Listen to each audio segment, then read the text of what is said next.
the Abramo and Ukwada midweek edition. I mean, she not the guitar passports. Ya tenasi.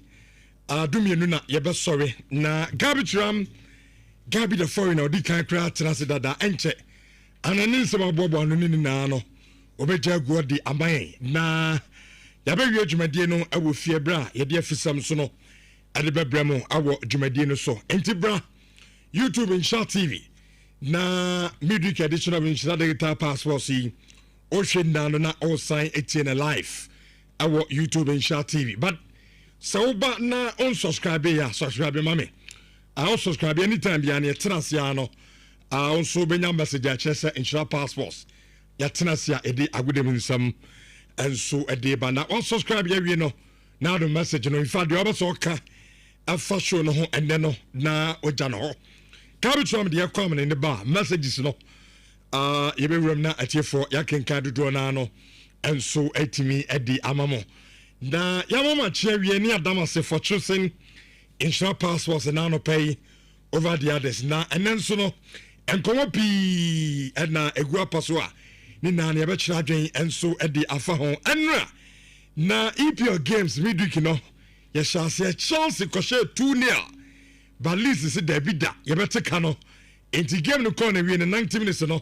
na afanunu mienu no bia ahye ne nyonko eka mienu na na ko pama say bo bi hende Chelsea for no pay di because e ko pama ndi se nkoye ai Nicolas Jackson mu bia se den kombesi atete ama Brent ne nyasem kitokra ni na na tie for onsam ha ye be di san komo no enso aye show no so anna was time na komo ya stubborn non ko so ompeso me ya danka sa aye unbeaten run na pese yakono ko ompeso me send but yete kano that MS of the game and nya 1-1 Abrante Benjamin Sesko na anra Abrante the goal ni se unya bi hwe ya enne MS show ni da ode bra na be hwe go Abrante ni say Edema Manchester United ete kano na and then we go again Man City babo Fulham na Sunderland so abo aye Liverpool oko Germany dear people count on so I'm a room our quarter final na the tennis Bayern Munich and the team from the RB Leipzig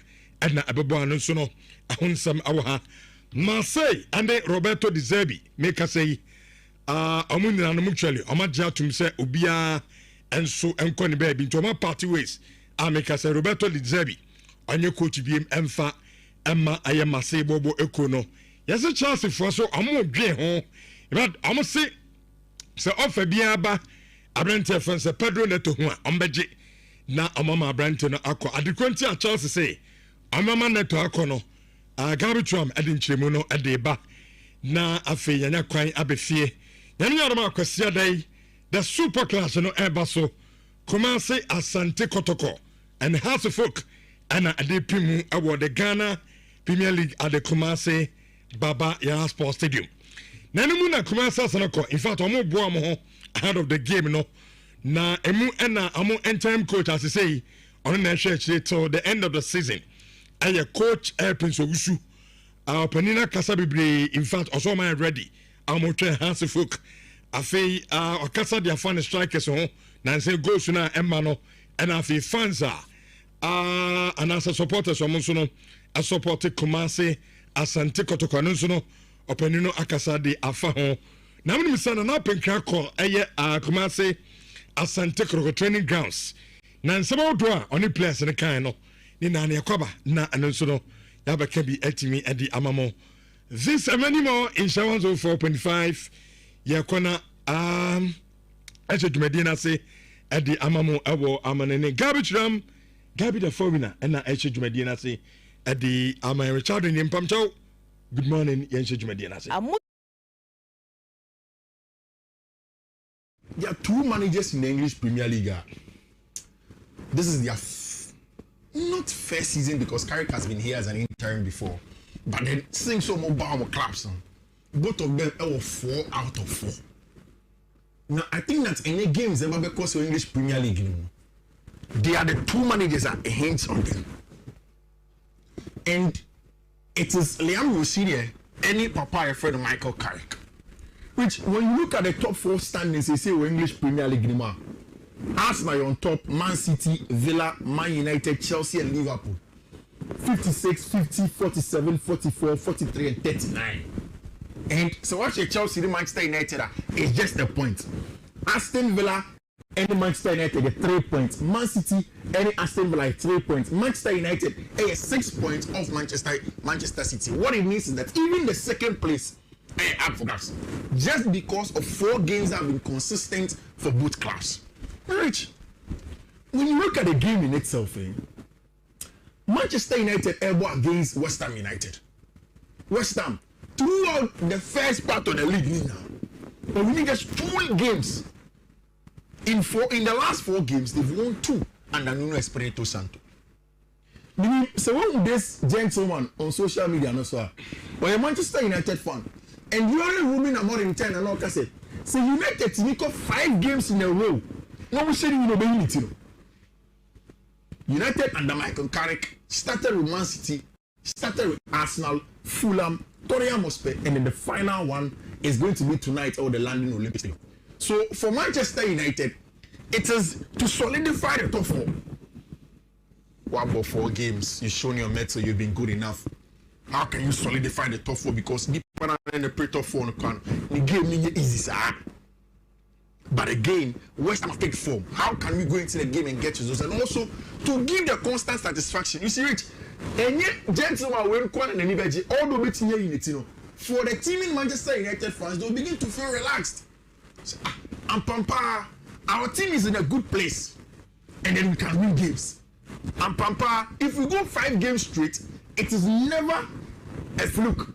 Everything shows that some work have gone into it, and that is what Manchester United players will hope to bring to the team. Manchester United, Rich, we share the form guide now. In Premier League, we will form Manchester United in the top 6. So we share Arsenal, they have a loss in the last 5 matches. Oshie Man City, they have a loss in the last 5 matches. Villa, there were 2 losses in the last 5 matches. Chelsea, 1 loss in the last 5 matches. Liverpool, 2 losses in the last 5 matches. Manchester United, draw, win, win, win. And the last 4 have come under Michael Carrick. So that is the most informed team in the top 6. And they are going away to go and play against a rather stubborn side. Which means I can say several times that the biggest change at Manchester United is rather minute in the grand scheme of things. However, it has made the biggest difference. And I'll constantly go back to the fact that Michael Carrick started by rightly profiling the players of Manchester United. Brian Mbeumo, your most clinical centre forward, your most clinical attacker. He's more clinical than Benjamin Sesko. You're on the centre forward. You pay if you want Casemiro's experience in covering ground, but you pay on the ball or you better as a progressor and build that player in Kobe Menu. Yeah, man, Bruno Fernandes is probably one of the best creators in the English Premier League. Don't play him deeper, play him close to the box, let him break opponents' teams. Yeah, man, and the results have been seen. And Rich, me who's the one who's crazy no TikToker, TikToker. Commentary na Arab for the year na Kunya Shane go Kunya Bruno and trending for United fans they want another Kunya Bruno because and that is the dance that they keep on doing. Because say after the game one of the United players, I think Maguire Kofi na Nebamba agent TV no more Kunya Bruno also yes celebration because this is a team that was in a deep place. Utie Brian Mbeumo also the answer sign. It is the same thing that they were doing, but they have built upon it.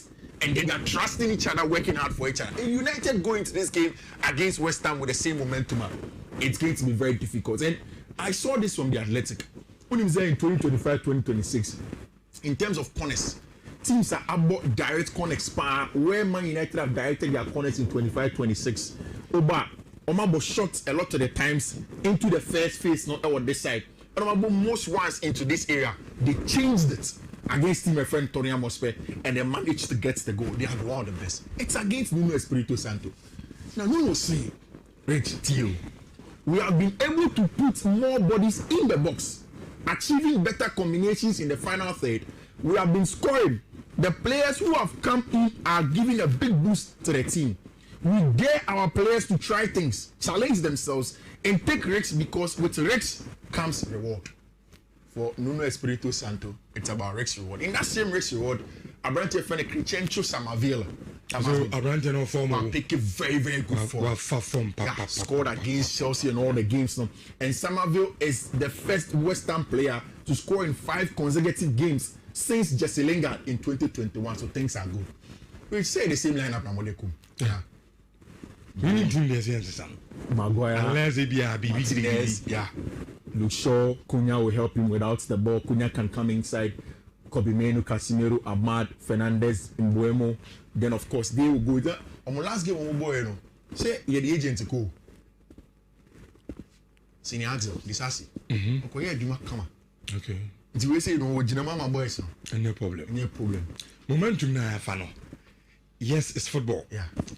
And Matisse amount for your commentaries we be last up. Ediama Manchester United. We be last up. I mean, no social media will be aka. And I don't say it. It's football. Yeah. It's football. Be a bit messy. But me, I don't see this game. Say United be lose with that. Even draw Ryanbo. We win the match. Momentum na fano. Yeah. And yet it's bit to say West Ham debate me and stop here. I mean, City ain't me and stop it. No. Arsenal ain't me and stop it. And yet, and you know, crap per se, but it's a wait team now because born now. Yeah. I don't think team beat say West Ham beat me and stop here. I mean, I think that United have a huge advantage too. No West Ham for no can hope I show more result against the top 6. Yeah, it has been bad. The only thing is that this is at the London Olympic Stadium. That is why I'm a little bit careful. In the match, it's a more drop a point. I will not be surprised. Honestly, because it's Espirito Santo. Drop it. Maybe the MSC is a more drop here. Okay. I mean, I know as a United fan, you don't want to drop. I hope you don't drop, but more drop here, I will not be surprised. Rich, the next guy is Liam Rossinia. Now, Rich, Liam Akansimbi, he is in line to be a record maker with Chelsea. Chelsea managers almost buy a Premier League, more winning almost first 4 matches now. And they were back the top 4 managers now. Ono, Jose Mourinho, Mauricio Sarri, and Carlo Ancelotti. Now, and then so to me, Jumana against Leeds United, he equals the record of Mauricio Sarri. 5 games straight in his opening games. That is the only Chelsea player Chelsea manager that has done that. Now, the biggest of the record is Carlo Ancelotti to win 6 games straight. Now, that is not the biggest question. And as Albert was hanging on the neck of Abrantia friend Liam Rossinia. And you are the pre-match press conference, they were dead. Liam Rossinia say, what is a in focus or a science student or share space? He said it too. Or share space. Now on say coach, on Kasati say coach. I say I am a hanema because our teenage children almost social media so. A hanema in papa, on me not say a hanema. But on no year there. Immediately a behad on next Ojai coach in Japan. It means that he's not fit to do the job. So for him, it does not bother him. Now, on him say Otimian in your man here, let's say Chelsea your results now. The conversation will switch from that and come to the performance of the field of play, and that's the most important for him. The focus is supposed to be on the field of play. Which Chelsea share almost share we want 200 now. Any match. The big game for Chelsea, if they want to qualify and play in the Champions League next season, is this game against Leeds United. Stubborn Leeds. It is Leeds United and your Wolves. Wolves match in the Senior Kano, who used to wear the be. It was just one of those games. A woof. And now Chelsea 7. Yes, when you want to critically analyze the game, you see positives. Granted. But the Leeds team, Enzo Maresca and the Chelsea call right from the blast of the whistle to the end of the game. Leeds go Chelsea. Leeds go Chelsea and kasa. Tactically, intensity, physicality, every principle of play, every aspect of the game, Leeds were better than them. So this is the game that is supposed to make the supposed change at Chelsea for relationship. Now you say they now. Just omubo match ni adechi na Leeds foko post a picture of Pedro Neto time what take another then share song and I'm going to Chelsea for reach nipa 4 million and a bookmark is tweets on Twitter. Now most of them will be a Chelsea for and they are looking for a revenge. I think for the very first thing, if Chelsea can stand a chance in this game, it is the birthright of, and it is hints on everything that Liam Rossinia does now should be clear. Its intensity and physicality. Because Leeds are different from Wolves because Wolves will sit back in a 5-4-1. Kofi, boy, in the say, interruptions we were a inimna a disturbing kakra, motif one tea. Shena a ball lap on ye na. Infamy. Okay. Okay, is the same. I think it's okay. Okay. Which need to follow or rather press you. They did it at the Etihad. They did it away from in almost every venue. Almost of you said they will do that. I'm expecting them to do that. Which there is good news from Chelsea camp because Yam Rosini has said Palmer beating me about 10. And one of the best things that's happened, again, I don't think this is going to be the starting lineup for Chelsea because or say Andre Santos here fit. Which the Andre Santos Ediama Chelsea will feel if you want. It has given Enzo Fernandez the ability to go into the left half space to go and create. Knowing that Abrantia Efreno, Andre Santos is behind him and he will do the defensive work. And you see, who players are good performance under Liam Rosinia, it has been Enzo Fernandez. In all the games that Rosinia has played, from the Charlton Athletic game to the Wolverhampton Wanderers game, almost every time he's one of the best Chelsea players. Because now, Rosinia doesn't expect him to do the defensive duties or the Andre Santos Ababe Edman with Caicedo. Then Enzo goes into the house space to go and create. Cole Palmer looks like he's picking up. Which I think if Chelsea really want to show that they are up for the top four, they need to beat Leeds. It is not going to be easy. It is going to be more difficult than the Wolverhampton Wanderers game, and Chelsea would have to stick in it and dig deep to beat Daniel Fark and any team. We will see if they'll be able to do that. Tottenham Hotspur back against Newcastle. Match, I mean, we say go. Tottenham Newcastle. Yeah, Tottenham team here very much depleted. Newcastle not in good form. Over 1.5 there'll be goals for both of them. Everton so better now the Dickinson normal bar against Bournemouth. It's a game where I think it's going to be a double chance. Everton over here. Bournemouth away from home hasn't been too good this season. Almost bought a lot of draws, but Everton over here have been very resolute, and then they get a job done. Of course, Chelsea matching is 1 hour after saying United matching the best started. So by the time United from best started, we would have known what is happening or Stamford Bridge. The games begin to come. Now, Chelsea will be Hall.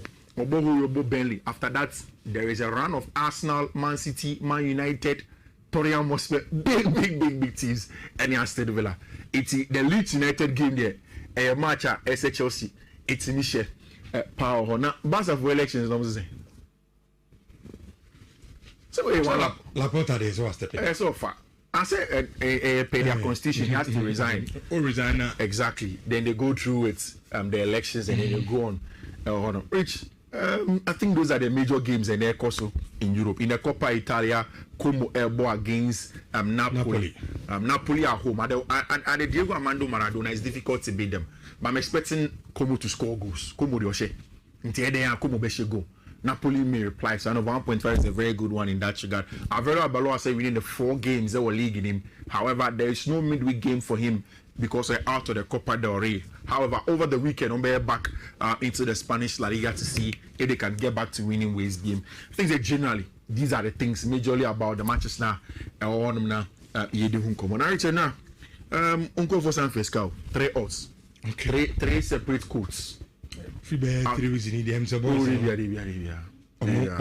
Fresca. At least day be at least we 1 2 but we every day be 2 every day be 2 3 and then now me quite my confused. Let me just say 2 codes now boy me go check it and 3 7 odds 12 odds and another one and then boys na first can see and now okay midweek games be broad there then yeah Frank come here tifo yeah more codes no mun coach no mun di nyeska kese ento mbotom rich first code I made them mom ne BW3A DC E3F6 second one no BW3A DCCFA1 third one no BW3A DCBB92 fourth one BW3A DCB031 and the last one BW3A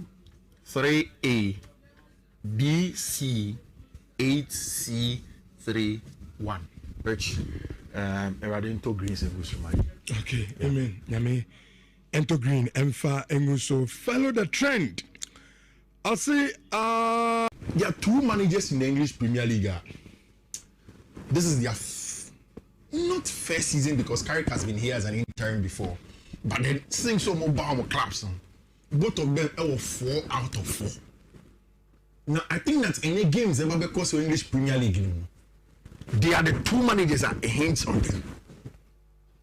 And it is Liam Rosinier, any Papa friend of Michael Carrick. Which, when you look at the top 4 standings, they say English Premier League anymore. Arsenal on top, Man City, Villa, Man United, Chelsea, and Liverpool.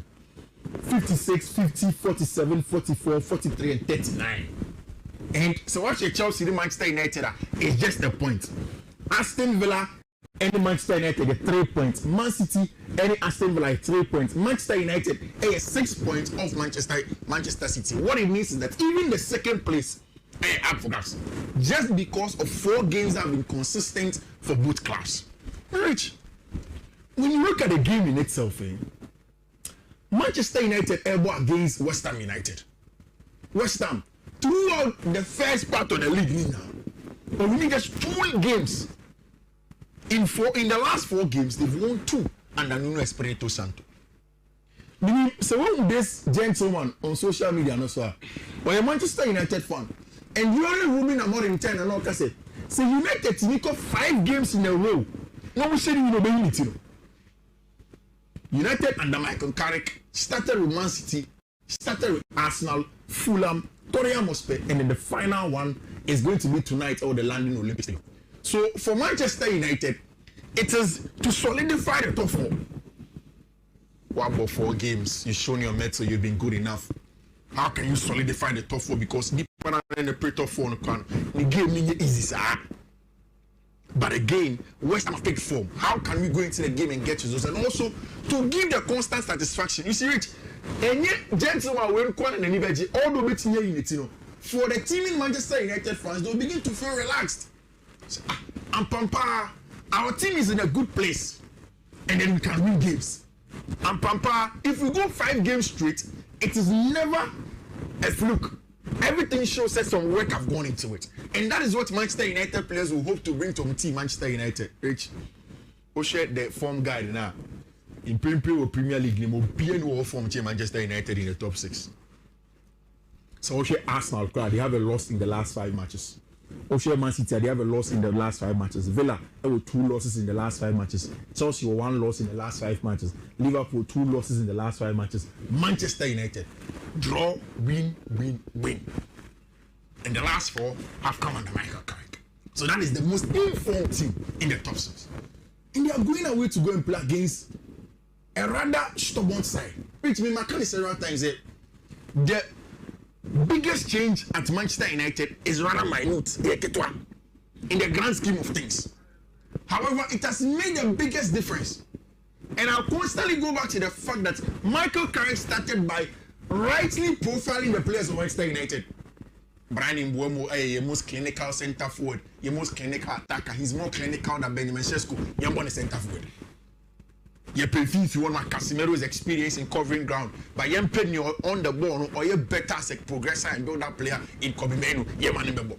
Bruno Fernandes is probably one of the best creators in the English Premier League. Don't play him deeper. Play him close to the box. Let him break opponents' teams. You're man in the ball. And the results have been seen. And Rich, me who's the one who's crazy no TikToker. Who call TikToker? Commentary na Arab for ye na kunya she go kunya Bruno. And trending for United fans. They want another kunya Bruno because and that is the dance that they keep on doing. Because after the game, one of the United players, I think Maguire Kofi na Nebaba. Agent TV, you know, kunya Bruno also yes celebration because this is a team that was in a deep place. Utie Brian Mbuemo. Also the dance side. It is the same thing that they were doing, but they have built upon it. And they are trusting each other, working hard for each other. And United go into this game against West Ham with the same momentum, it's going to be very difficult. And I saw this from the Athletic. When he was there in 2025, 2026, in terms of corners, teams are about direct connects where Man United have directed their connects in 25-26. Oba, Omabo shot a lot of the times into the first phase, not over this side. And Omabo most once into this area, they changed it against my friend Tony Mospe, and they managed to get the goal. They are one of the best. It's against Nuno Espirito Santo. Now, Nuno say, Rich Tio, we have been able to put more bodies in the box, achieving better combinations in the final third. We have been scoring. The players who have come in are giving a big boost to the team. We dare our players to try things, challenge themselves, and take risks because with risks comes reward. For Nuno Espirito Santo, it's about risk reward. In that same risk reward, Abrante friend Crescencio Samavila. So Abrante no form. Take a very, very good form. Scored against Chelsea and all the games now. And Samaville is the first Western player to score in 5 consecutive games since Jesse Lingard in 2021. So things are good.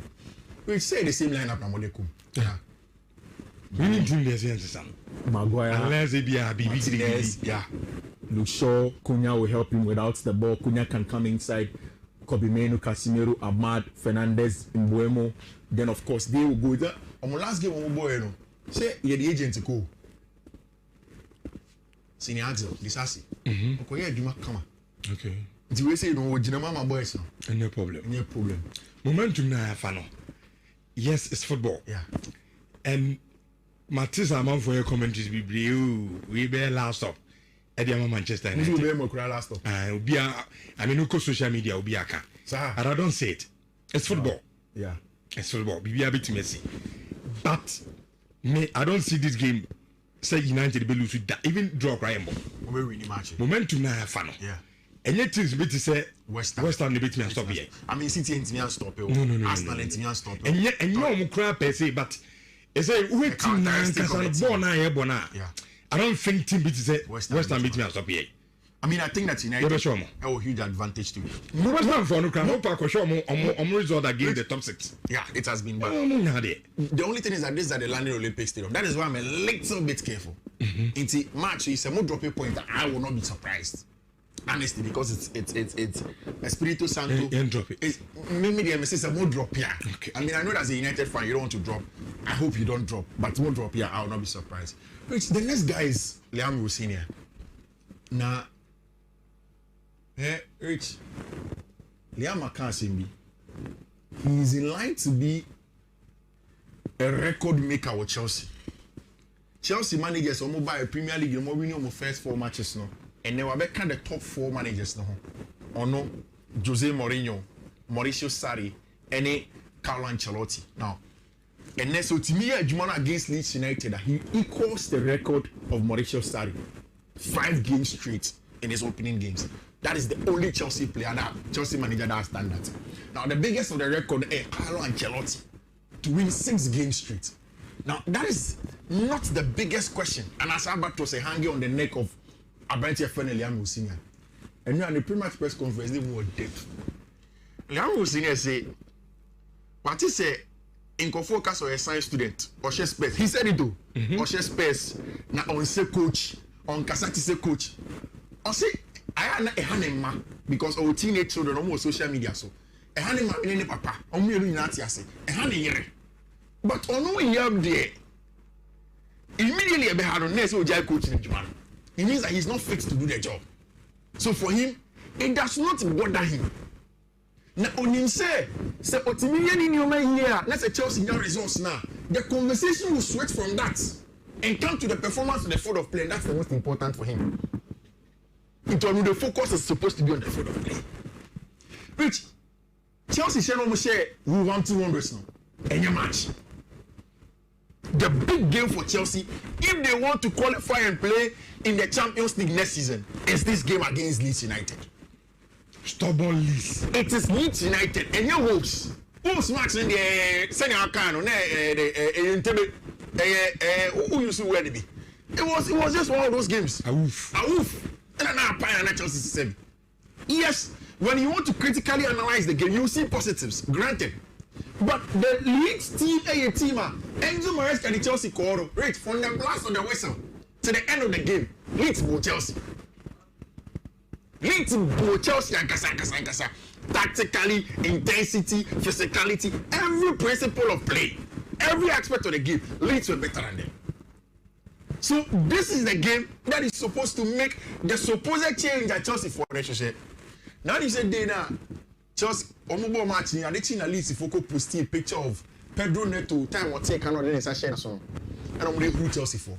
Rich, nipa 4 million in the bookmark is our tweets on Twitter. Now most of them will be a Chelsea for. And they are looking for a revenge. I think for the very first thing. If Chelsea can stand a chance in this game, it is the birthright of, and it is hints on everything that Liam Rossini does now should be clear. It's intensity and physicality. Because Leeds are different from Wolves because Wolves will sit back in a 5-4-1. Kofi, boy, in the say, interruptions we were a disturbing kakra, Matthew Fonti. Shena a ball lap on you now. Infa. Okay. Okay, is the about? I think it's okay. Okay. Which Leeds to follow or rather press you. They did it at the Etihad. They did it away from almost every venue. All of you said they will do that. I'm expecting them to do that. Which there is good news from Chelsea because Liam Rossini said Kopama beating me about 10. And one of the best things that's happened, again, I don't think this is going to be the starting lineup for Chelsea because or say Andre Santos here fit. Which the Andre Santos, Ediama Chelsea will feel if you know. It has given Enzo Fernandez the ability to go into the left half space to go and create.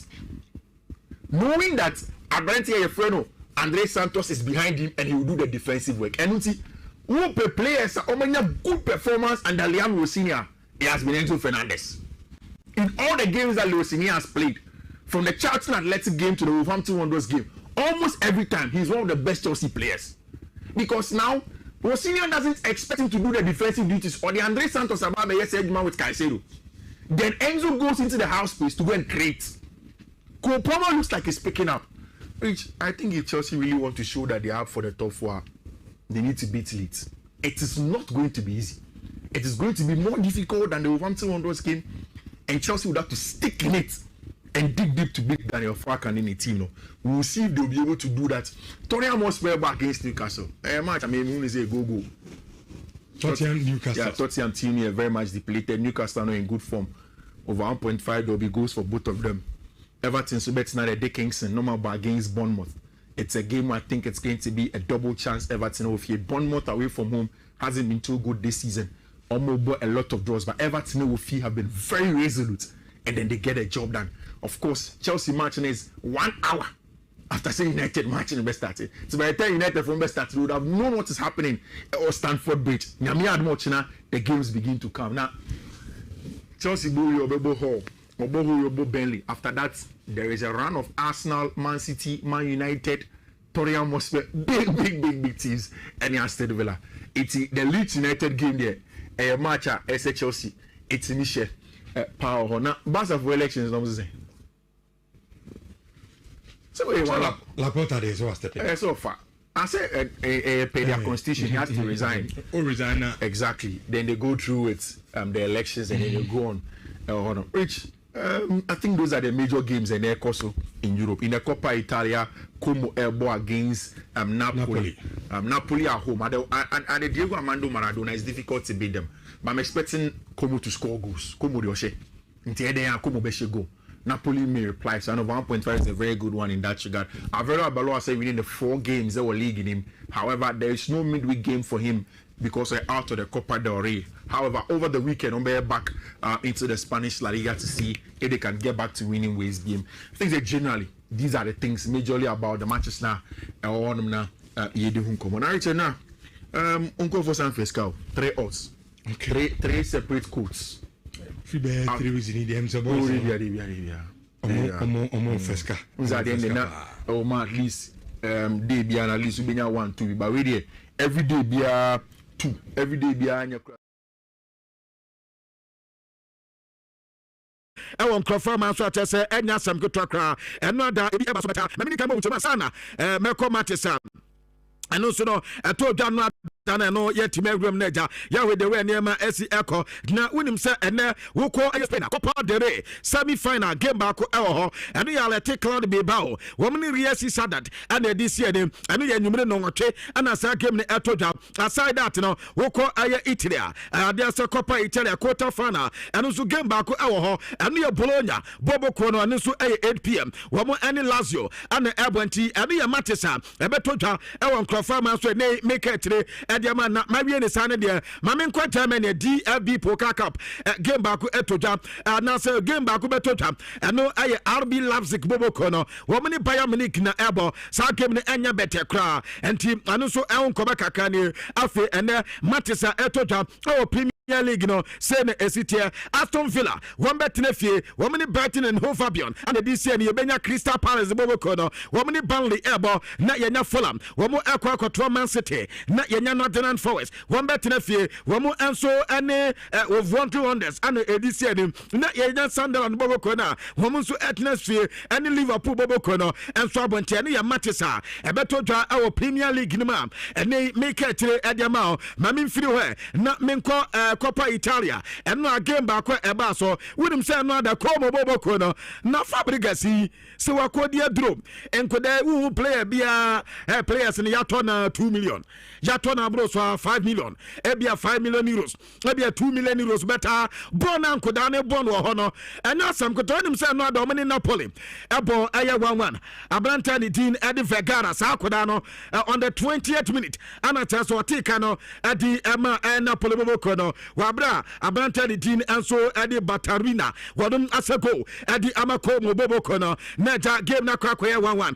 ya boy ya dia answer ya ko penalties na on penalties no afi ya decision so pepa enum no yenya agbawie obi asese ne dia na unim se Como eno ananya asem kotokra wo mu ya dwuma bruta ene penalty no mo ball 1 2 3 4 5 6 7 8 omo se ba ko pe ana Napoli boboko no ebo aye nwatwe ese mu mienu ntina dia se Como boboko no a qualify semi final na temie sa Fabregas aye record na Fabregas record awaya yese since 1985 Como boboko no eba no Copa Italia na wo mumbo enko semi final biem since 1985 and who had Jumana papa na baba na utimi se e wasuru ye pa and he said the okwa South Fabregas the way masa se bona baswa ni and so e won koba kakra ni na mame ma bibire me ha kakra na me ma media bibire me ha nkoma na menim se category we na nke isu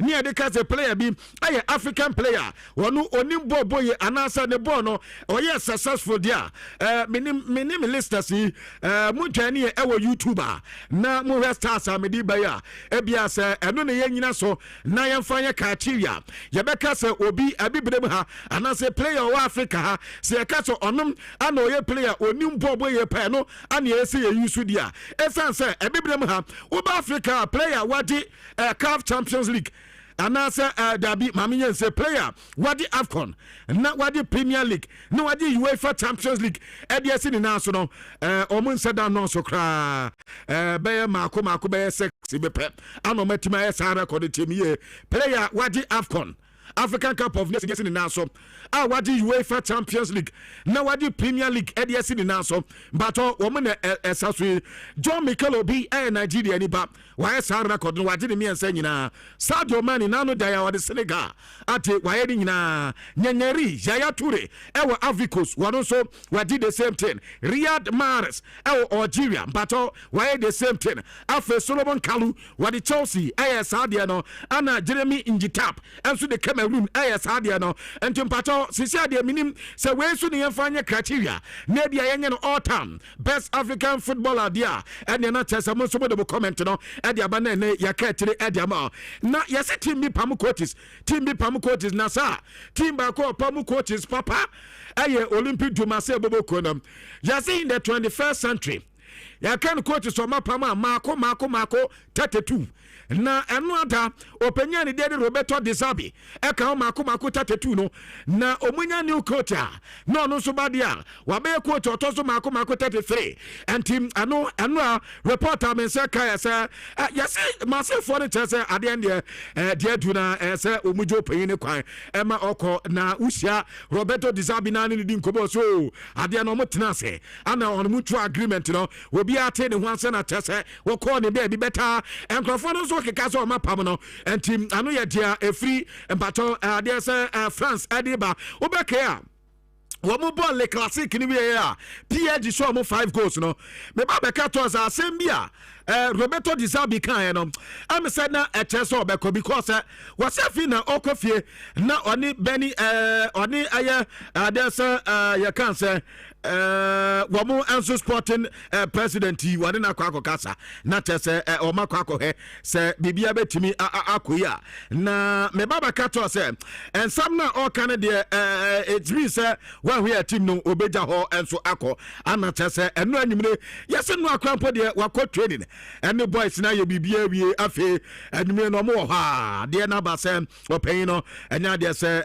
obetimi enso no atwaso aye adwuma ne biemti no ene ye reporter menseka ewo dwumade so ne mekatire ediama na am the time menseka ese quota wodo mako miensa ana omudi aba in fact 4 quotes ana omudi aba na janidimu edimu ntidima Habibai another start the Rene me baba kato so no so mapam no in fact on the 2 days ago ana omopam open na ne amenseka ese yesi masefo ne gidi ye pass Habibai betimi ayadwuma no ediama mti so omene ne nkomodie no bibia timi eko yie dia ene ebiom de adwuma no ebaba no se kobase Habibai wo manfa adwuma na mfa mande a 3 quotes akai ana mo ese ebiom betimi dimu adi ama emu bakom anu aye Ruben Amorim bako ay Aratahak ana afe Mauricio Pochettino de aja wakwa ye adwuma ho dadanti wonim se ne ehon frama no esitie eno ye de efi Marseille krodiem ho eba ewo adwuma de so ne mekatre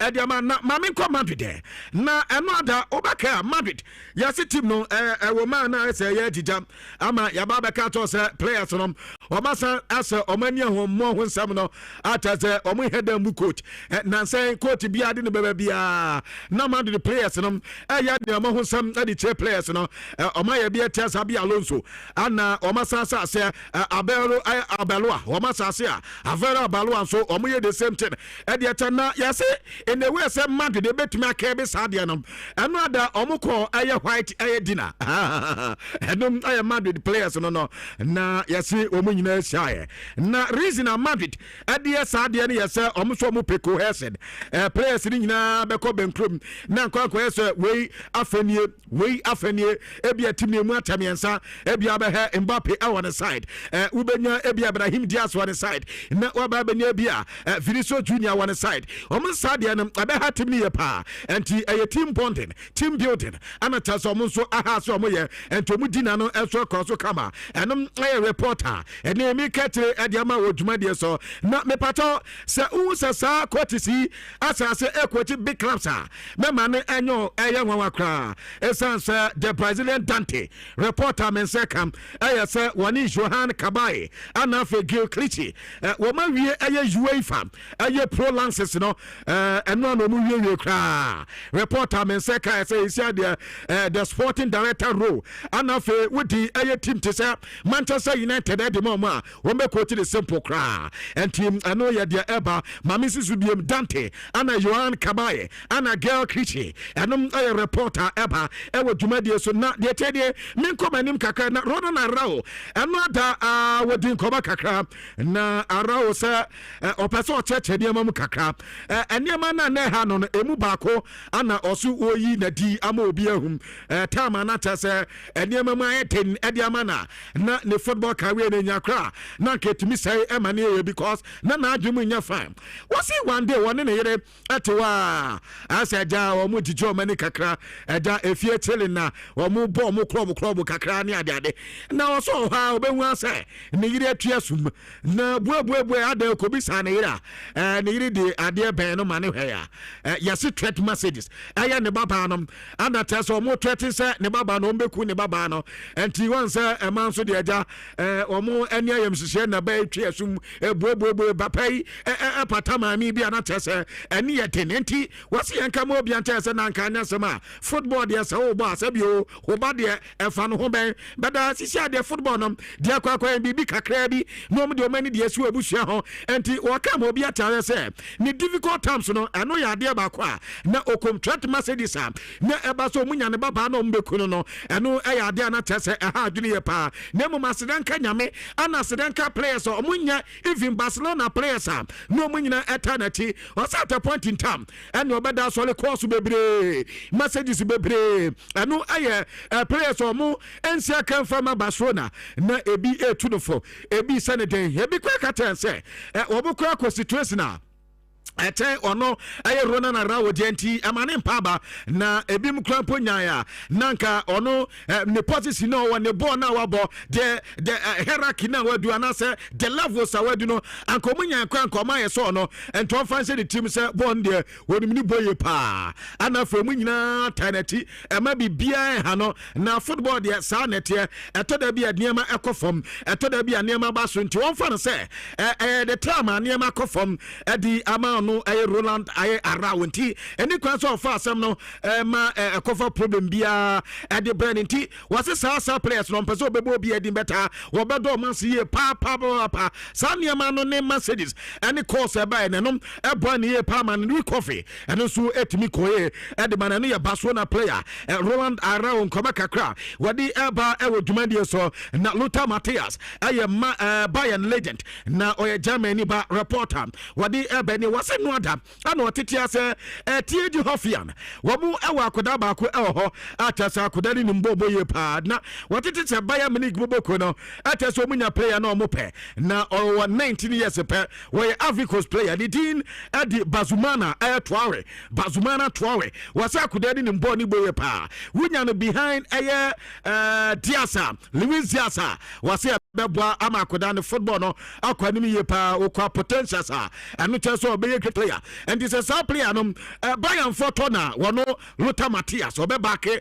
Bayern ye pa because akudani a good player no a reporter fi Germany edi eba na another Newcastle at Fulham ya cancer Tottenham Hotspur ebo mun tramienu ama mun so atimu ayabako na ija de ayi Tottenham asemo Thomas Frank na papa yes this season kwa mo and ya topa ye pa papa no enye easy kwa Tottenham Hotspur pa ni Daniel Levy we de waya ade o se pa se besine Daniel Levy enyampa mo peyin de Daniel Levy ya de na mo 32 matches wa win mako 80 pe enti nyaminim Premier League matches na wa 32 na wa win mako 8 masa na ne wote wa we de anke pa mo krate better Thomas Frank egusa wa ye adwuma na eno adan central for ekwati no mizanza papa na wa hutupa ya na wa bie de agu ati no ana otese wa hu no mizanza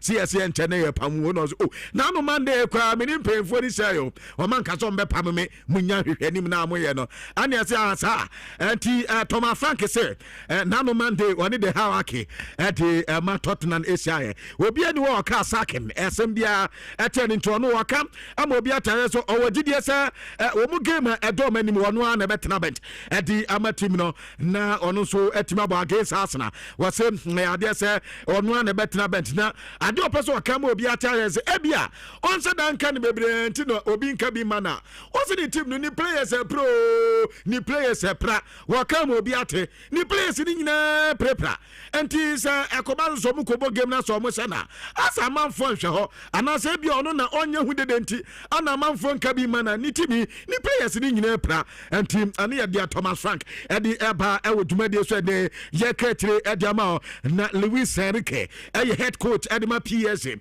was yanka mo bia nta se nani ate the level sasisia no Vinta Valescalia asasia ofam once Brantony Prime na no da le classic abrante no ebebo kakra fine ana odi chase ene season no dia aka wo manim no sa Brantony fully fit na ohia Brantony ye pa ne bo no ena ebebo ma PSG dia wo musu die so mani su nyina wo musa etimi aka and to bomb pay asa koda no betumi aye okay sir Pep Guardiola I am Manchester City head coach was here camp Mobianta Rodrigo Cascante Abrante no by next season and no be fit year pa was it next season there Jensen season as no Mobewu player very different. No born be buy pa. And near the Pep Guardiola Edibana metitin konkonsa bi wa Chelsea kakra na konkonsa metiti yase Pedro Neto. Chelsea for no heni di omo feel say at the end the Giovanni Quenda eba and he womunya Pedro Neto. Anka wombe hunadi na omo titi sa Atletico Madrid enya Abrante na omo enso epe and say kobale so omo badia ebiombeja Pedro Neto edna enso ama Abrante na timako eno ye story sa asa say emerge baden den and battle Chelsea for no Pedro Neto dia mense kan no say no da eja yanka se fie otutu ana Chelsea boy Palma enya ne de ana so Pedro enya ne de ana ayi meta enso enya ne de Okafo enso enyane de na etampadu mu nyina ye cross na bobo tete fa so ewuade nyankopon yete ho na wabna hem ana no adanse ntofo say tembia na ma ye chase inexperience and ha boys no oba Premier League no average young players and as average Chelsea players no mususa any other do mususa de na twam Chelsea team no kwabna player usa ye 201 plus ya 201 plus na etampadu we ye cross to the bawa bra anim ho wo Fulham anim I listen to those as empato listen to the anim ho player papa bia head any ho no mama ma ho mutu nei no mama titia ba be tutu in fact pound it e wa mere ye kan say UK say nyame anim nie as ye did Chelsea for so sa ana in experience wo men sa de na say yifi okra Chelsea say team num wo mbo game e so mo win as ye did mo so ma de na e ya yo mo de dodo enti e ya say ana in experience nkola na mususa nkola mususa obi abo na sina team kwabna ye players no dudu di na abo na set team ti akoda wo hejesi enti anu ye dia efiri honum ade eba ewo dwumade so ne ye de ema awo ye sisi awodos ade na meti se Thomas Frank ya pamuni mo he fama mi kwabna ana wanako manga ananga Daniel Levy ho be mo wa ade ankom tade 2 matches 8 wins there what wa sabio wo di de ho na kwabna Limroji no say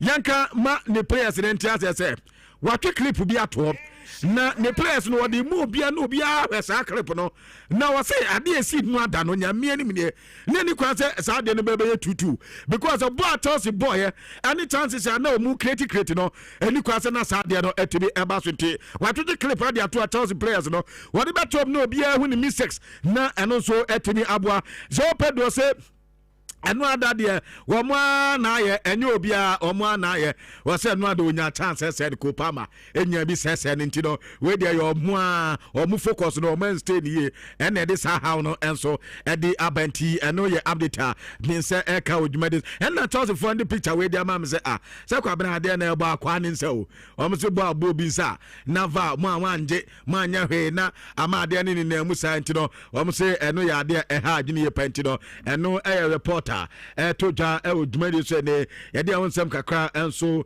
e de dan wo ewo eye nsise ahodo so atese no so ebam na de amense ekane no adasa Manchester ebo eye 1-1 na kwabna makwa no ono ni TV no nya de se obenya you enti dia eba odwumade so na no pa ne ye de bi enso e de dan wo ewo eye nsise ahodo so nti bato nkoma kakra amense ka ewo edwumade su ni atese make it today edi amanti ebete pansa na ne tino betimi ayi na atese ono so etimi ayi na no so etimi ayi comment no ehon koba kakra todwa ewo dwumade su ni kwabna ma memfa ensi ehanom si na za totia mi baby omo na ayi enye kra wo baby atotia mo sped dan enye kra other Premier League no me 20 teams na ebo Izia Yakasei Toria Momada 16th position with 29 points. 2 step down. Now Omorem our relegation in Tino very interesting and I'm saying and Tinama Toria I'm penning for few say look enough is enough. You two say injuries in your day idea but position down on a performance in Thomas Frank de mine that is so bad. That is the news I have. I didn't come up at the Afan Shawan 4.5 over to me at join live our YouTube brand the midweek edition of Nhyira the guitar password Jumedino. And so at the Bastel we are in the month of love. Manta as also Ochodo at the Chobia also feels out song. My church say Valentine I cano. I just say a year now or girlfriend and Kwan habit me as show love. At the channel be out don't be obey me I offer. Obey me I papa o mame. In fact, impo adamfo. So I pass out trodo at the echena. Also obey me actually at the acheno. Inti nyame ayaduma. Love from saying. And in chef from the nano. Yakabuma. Yenina ni yeshe jumedie. Kama. Na yene crash bar. Body Air Junction. Crash smoothies and juice bar. Yakabu muna fe yendina no Valentine yedini kama na nyame adoma on the 14th which is Saturday the enemy a Valentine no na edijumadi no ede ahyehyɛ so 7 p.m. sharp na ede ahyehyɛ so our crash bar Body Junction ona na edijumadi no enso ede ahyehyɛ so na DJs akukuda mamo LIVESTREAM amunina no eba hasageba sasana DJ Rooney amunina no eba MC Marvin and Kofi Diakwa omina no enso badwumadi na se na fe live band no ya bobia so ho agiani ye tonu na ye sepesepe bia kama so na eni adofo enso to ho na onum se your private dining ni na no available onso obi ho no ma open the privacy so tibi kura bia ono yire eno ma ne bae open privacy na ja mo ankasa moto na modi modina Indina no akonya no da ho mo betimi aba na afei mo so ma ba betena se dwumadie ne bebre eda nyame adoban no so ebekoso awo the crash bar awo Body Junction tino opposite KNWC SHS na no nyame adoban 7 p.m. Saturday ina ni nhia ho na Valentine nkonkodi enso ahompacha openkyere mu bi eche wi a ana person so ye reservation bi a obetimi afre ye number 0597 400815 0597 400815 na wajinchemu bia achemi de ya menso metimi edi amaw ene anopai na ye kan sa na tiefo de tene se makato se nyame adoma ene ana dwumadi no enso eba so the Design and Technology Institute trinity akan DTI Omo ene a position quality internship PQI omo so akabu mu a omo e de fair kese pa ene ana dwumadi no enso ba so awo asantemantemu a na makato se fair ne tintin ene ne tietire nya ene se so se sukuu no dia wako akohwia de na wie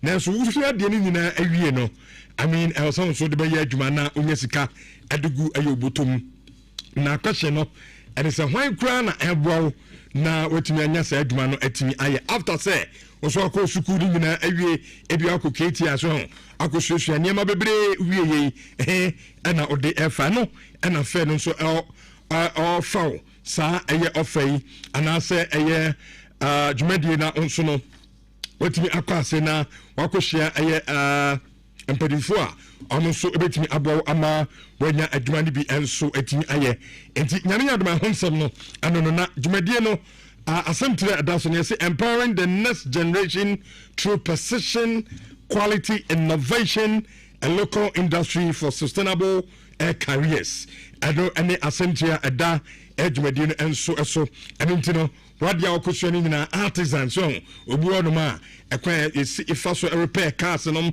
ene ade na okoso no school na nso be wie adwuma no eda he fairway ene so nso timi class here na etimi abuawo na industry players no nso akwa kuchio mo na mo timi abuawo ama wo so no wetimi anya adwuma atimi ayenti fa no na ya ana nso eba so mpacho fa na bai na ejinjemu a che media 0536 159313 messages to be 0536 519313 na wa frena fe won to wetimi agyenkyeremu a eche me dey a me dey emma Abyss Gold e dey ekohwe World Cup 2026 a ebeko so our America, Canada and then Mexico, Ghana nyame adom yenso yakako bi na yen group no say dey nneanum ne yen Croatia e group baako yende omeya from say England e group baako and omeya from say Panama yebebo 2 matches our America ne abobako our Canada eno na Abyss Gold say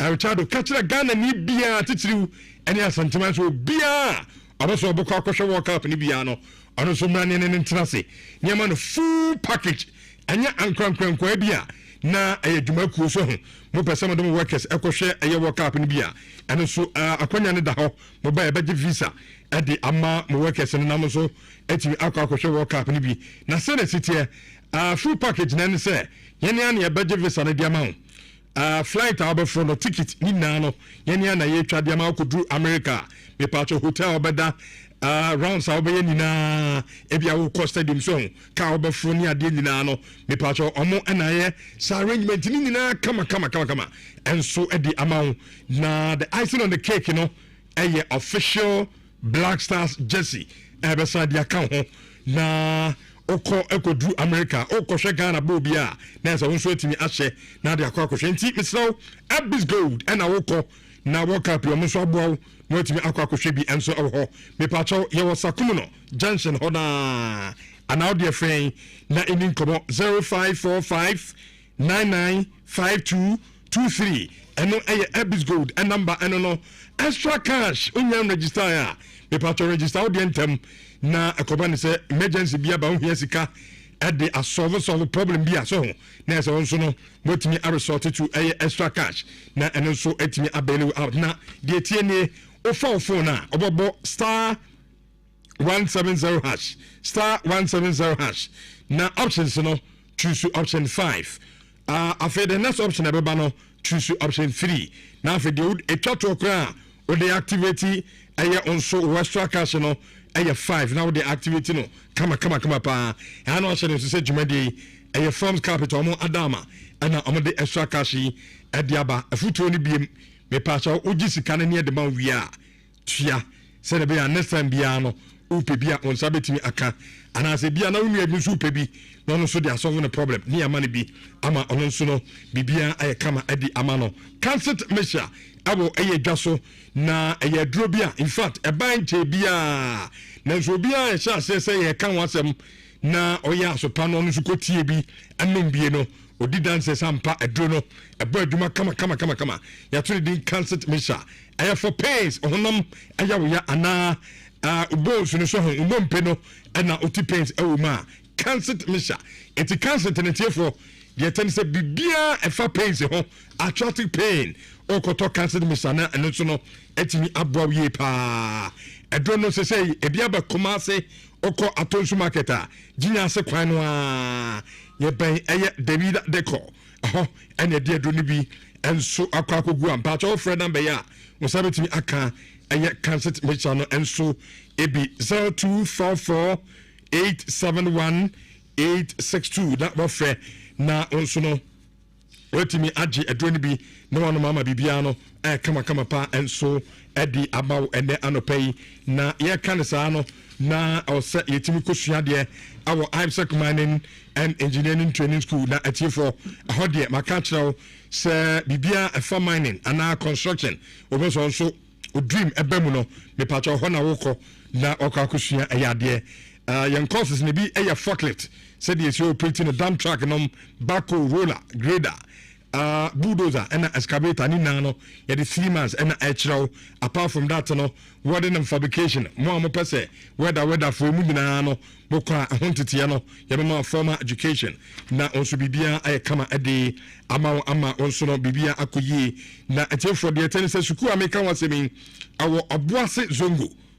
zongo high sense dina na chi hope na IBSEC yewo me patron san dwuma de etuaka entukusua na uwia wankasa obehu say yes enya de awde betene fi obenya dwuma enso etimi aye ne kama pa 0539732766 me patron ufia chichi na oba oboase awdi problem oba e hostel kase pa wa nso betumi aba bɛda hɔ na osua ma deɛ kama pa rush energy drink osɔre bia aya no be sanse ebetumi aboa ama da mu ni nyina no adwuma bi a bebia onte breba ko pempo ahobi ho a wo yɛ adwuma na akoda atum sɛ honam nyina ya wo ya ade kyena wo so ya akɔ adwuma so kra na ayɛden so ɛno wa hwɛ ya ɛkyena na odwuma wura kra no ɛba be yiwa digana nso adwuma no ɛho den etimi so de ukura mu no so we na ɛnom rush energy drink na no so intimi mo vitamins wom ginseng wom and caffeine and so anything and our rush energy drinker yes stay active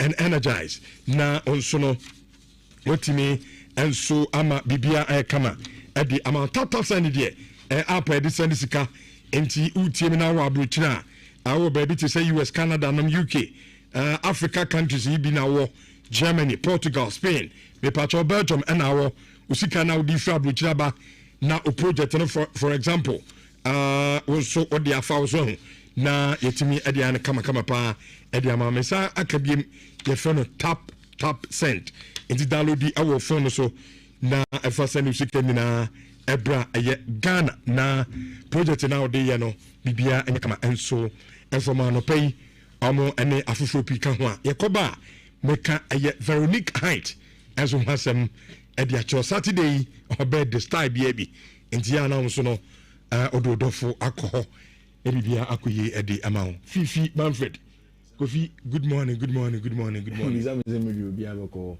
pacho o sere ba no me ze no ana de ba ade unya decide on sere de odi no bi Veronique Height Veronique Height top o minim sabat me ko ho I think last week or so. Okay. Solid place. Oh yeah, one apartment, spa, 2 bedrooms, 3 bedrooms. Even away from the Valentine's Day, the Valentine anyway. Now pe baby I could do na say family near they are even single rooms, chamber and hall suites now. And baby a one wall. I hold you share so top serene environment. Yeah. It's the best place I could. Dawa bit me afab. Which was there told me compare. And he say I worry for near the for train Valentine's Day. Saturday be. Na ko book na wife di. Na nkwala ni nyina. Then we quite do in fact kan gran ko weekend o abrewa na ho o tell you na say nya kan ko e die ko ye ngran bi ha de do e o mu bi bubu ya de dada o pi how much when we got ye bi o I junior di bi o daddy o pi ye really o ti go we serious agasa no wa kai Sometimes you get any man. Auntie, one fan can go. Where a man can make a man crab, one from Comma, and I'm very Nick Height. Na Yamia Saturday we or bed the style. Yeah, poolside or more, excellent Valentine's Day night dinner. Na fin. Wow. Oh, they're not fin. They're not fin. Yeah, on their banner or dog and all of those. I mean, super. Into the na fin ba. Na eti poolside honi na no. And what you see, Anna, because Veronique Height is a top level. If you are also senior, there's some senior men they don't like the too much noise. They want baby for front. Serene by the poolside, and then I think so. But it tells you that class of people, top level people, of course. But me assure the prices on Nyadi, be good dining, be a decent prices. 1,000 cedis. Oh, couple for couple. 1,000. Oh. 1,000 it comes with wine and a kebab. And then Yama Bibli Sakambi on the side. 1,000 cedis. Wow. Oh yeah, singular 600. And it's really and the men costing when yes Valentine is here crying. And so publica. Returning your any Saturday I'll say nine action. Wait me your quality. Uno anso predudo. Uti ube ye no agese ayabo 5 badges ada. Omu na aka woni entime win game no. Hwehwe ni musa. No you want to say no number ya. Operation I go fi no e come game ni pa. Ya come be ya rich. O ko fi say me cooperation as o jimidi. Operation am ye no game no. Omo say ni ma. Rich. Away at the London Olympic Stadium was always going to be tough. Very, very tough. Honestly, because Nuno Espirito Santo as a manager, he has good results usually so Manchester United Then away from that, you look at the fact that West Ham as a team were beginning to build in confidence in our last few matches. Some of their players are playing well. And now, time when I gave me back ended before some Mexican. West Ham should have killed off the game.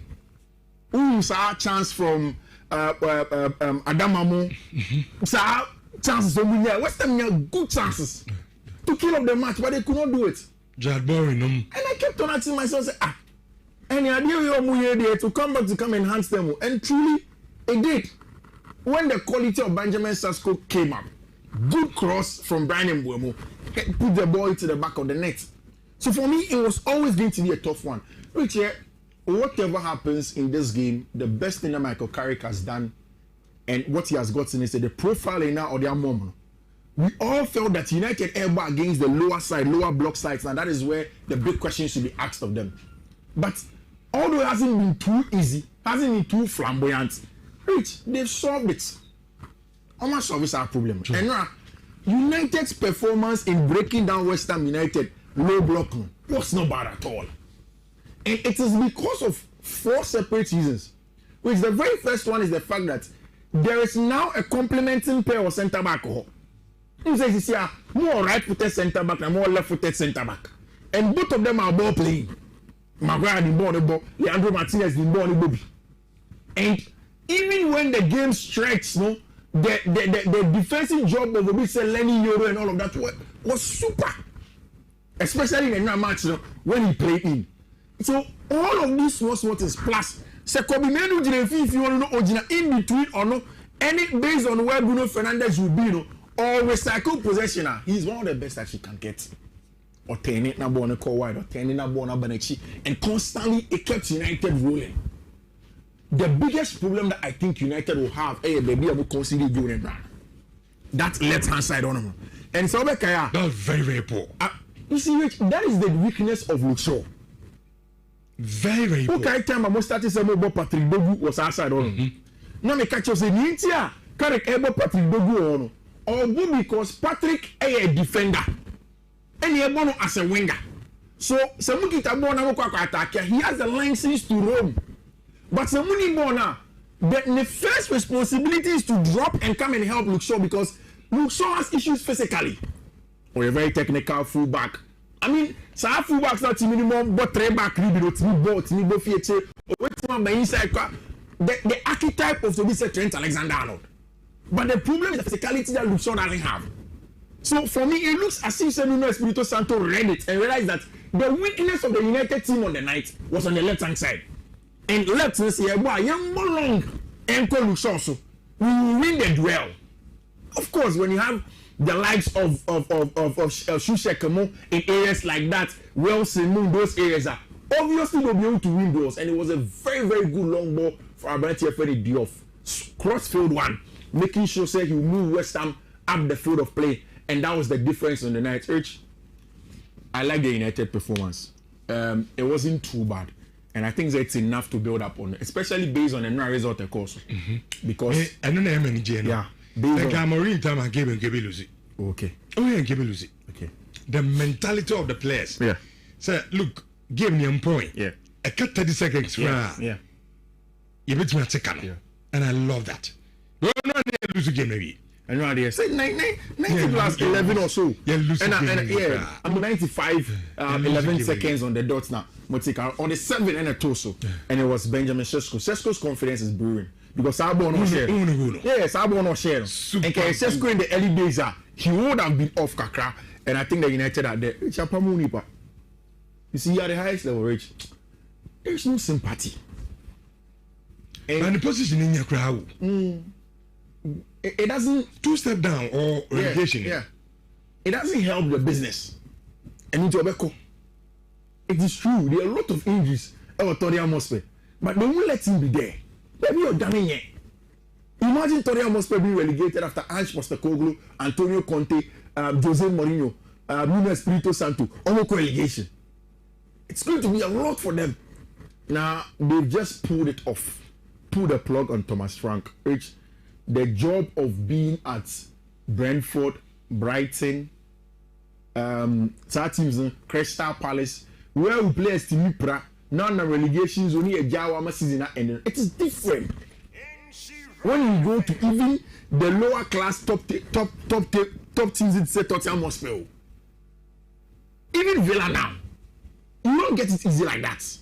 It's difficult for them, and that is where Thomas Frank is. Imagine how is Thomas Frank's CV going to look like, going from Brentford, going up to Tottenham Hotspur, and then sinking low, losing the job now. How is it going to look like for him? But of course, they do not care. Which and many Chelsea performance now, but many injury results now. Okay. It's the same way like when I was watching the United game. Excellent performance from Chelsea, especially in the first half. Which, from the beginning of Liam Rossinier coming to Chelsea, I told you, it looks as if psychologically and emotionally he's on top of the game. And he's not trying to change Nyema Bebre from the tactical point of view. However, he is bidding time. Now, when you're time on the training ground, and maybe you will make a couple more tweaks. Adiabakwana Chelsea struggle a lot under Enzo Maresca. And the Bianema Maresca Kokobo inverted fullback, and I Chelsea for only complainer. Rich, it is because in the world of football, zones ni moving and the say tactical body bit maybe zones are park racing down here 5. The left outside zone, the right outside zone, then of course the half space is no, and of course the central zone, which is usually a higher one zone, inside the one zone, then the central zone. Enzo Maresca time not about in a 4-3-3 nominally, then it will change to something else. Usually, which also not time inverted Ebia Marco Crea next to the number 6. Which send the bear obey more numbers in the middle of the park. It is a team no elbow in a 5-4-1. Say over 2 players na person of 50 man plus the number 10 obey a 3v3 or sometimes even a 4v3 or 50. But se sadly this year anya nuti isolating the wingers no ha. So wingers need a good 1v1 or when a good dribblers are the suffer. And on Chelsea's left, it is clear say Pedro Neto and Alejandro Garnacho, they are not the best dribblers. Garnacho is very good when he's running into space and the game is transitional. Pedro Neto same, not the best in terms of a winger who dribbles 1v1 and gets the job done. That was the big issue of Enzo Maresca's system, playing against low blocks. It is our time no. Only Chelsea for didn't come over and say, oh, Maresca elbow against low blocks of bread, or against low blocks of bread. So how was he going to do? Rich. What Liam Rossinier has done, mainly because he had worked with Andre Santos before. Because the profiling has been top. On nobody in a 2-2-6. 2 centre backs for her, 4 and 5. And I reach instead so inverted fullback or inverted fullback. Now all you say, although we need 2 midfielders, no 6 and 8 no. This time, Andre Santos and Moise Caicedo, agent and 50 Rich. And although it's a number 10 who is in the central zone in this area as Kopama. Then make sure that he keeps the weight when the number 2 then Abrante Esteban William comes into the right half space. Then Enzo Fernandez, who is in the left half space, no comes here as the left half space number 10. Then Marco Correa keeps the weight. And it's in the fullbacks the moment I'm now going to keep the weight. And one more Enzo Fernandez move 50. And once I should give me there. Obi I want to be will see. Usually Kopama is behind the midfield line of team my friend of Leeds United. And it was what was making the difference in the game. Bona Chelsea Bodin Nano. They were very, very successful in that regard. This is the image I wanted to show you. This is the 23rd minute. Chelsea for one per coin and break it down. The role of Andre Santos was always the first receiver. It's rich. So what's your notation now? A champion Chaloba. Then the 2 fullbacks, Malo Gusto and Marco Correa. Correa is now not inverting. There are 2 midfielders, proper midfielders with 50 on them. And the first receiver no is Andre Santos. Rich. Andre is good.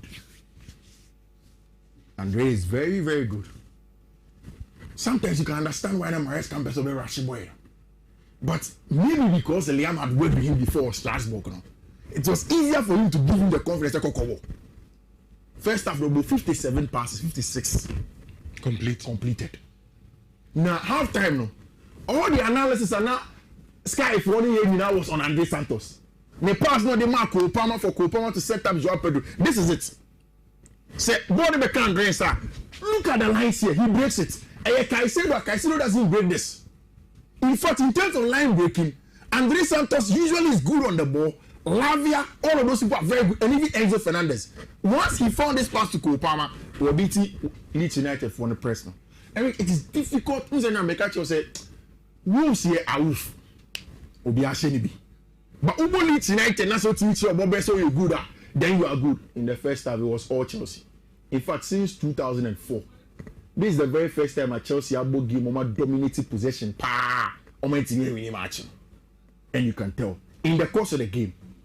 And I knew we see it. Just before Chelsea first goal, Liam was near Fred Trevor Chaloba so Ramachari. Or buy an train paper. And all your annotations also say, Adia make a coach, we cockachire Joao Pedro. Which, or call Joao Pedro no castle at the corner channel. In the next slide, I'll show you exactly what he wanted to mean. With some annotation now, miniature earlier on now. Everything you said is here. Say Kopama Enzo Fernandez head drop so mobile be jibon waha.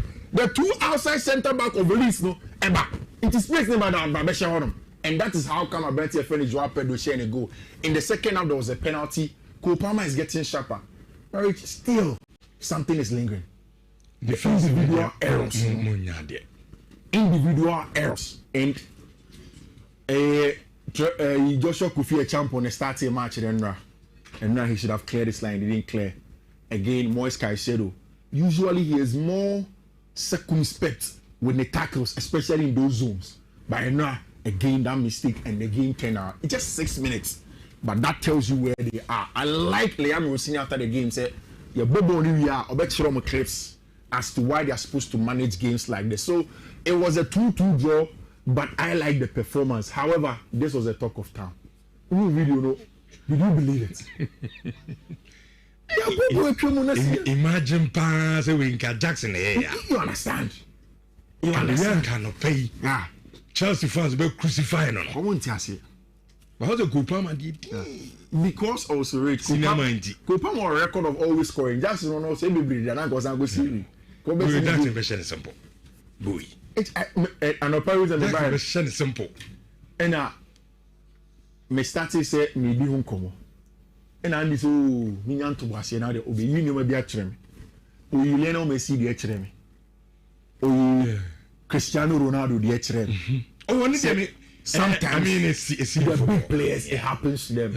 And Liam Rossini say if it is 1,000 times he will trust Kopama. Na ne come across on no Kopama na ngazan kwa no I shocked. O did not me no. Who dey was saying this? How did I miss that? Because I had money in a cartoon, not Kopama. I'm missing. So I mean that was it. Good result for both. Me sure Chelsea match here. I'm say, "Kai, I'm going against fast." When we say Benjamin Chef school, I'm say, "Jume, Jume against Jume." Enough for me. Enough for me. Me prefer me. I say we don't control as a lead for any man. Lead for any man. Alpha. It's a Liverpool. Snappy. They are going away to Sunderland. I don't see Liverpool winning this one. Regis Libria has been very good at home. Now, almost unbeaten record EOFie, the only team in the Premier League. On my last 5 results, someone at Sunderland, Abo, any. Now, I want you to pay keen attention to the games that they played at home. They've played 2017 on 2-2 Honum. Then, this time in 2015, Liverpool could share 1 goal in that area. So, it's very tough for Liverpool when they go away from playing at Sunderland. But then again, it's a game that I'm strong. I have a strong feeling it's a goal. It's a bit to me about Man City, any the return of Abrantia, your friend John Stones. Arsenal will play on Thursday, and the DFB Pokal. There's a big game in Germany. Expect to say because rich. I'm very sure. Now, me and Komona I can into us, but that was a good weekend and a match weekend now. They can be against now what? But and slot, so that game will lose it to Sunderland. Maybe or perhaps. Maybe at this time, Liverpool will take a decision on him. Oh, they have to wait till the end of the season. Sir. They have to wait till the end of the season. They say teams need to be if you say look. Result-oriented teams, into Ubana, no matter the situation, problems are here from near the Massa. I had a business. If the result is not coming, you better sack him. Based on what happened to Anslot last season or G League meeting. I think that he has bought himself one more season with a trophy in G. And the season would have to end. Okay. You see, and again, Liverpool fans will also understand that it is not a struggling Sunderland. No problem. It's a Sunderland side that Arsenal money and they have gone there. Oh, and then they've not gotten the results. So you have to be a little bit careful with them. Now, Man City, if you against Fulham there, say a home match. Okay. Anna. City at home against Fulham. Oh, Meshe. City Meshe. I know who Fatah is. I could go. Yeah, Meshe. Fatah won't check all Leicester. I didn't know that. One check. On be trying to engineer. Okay.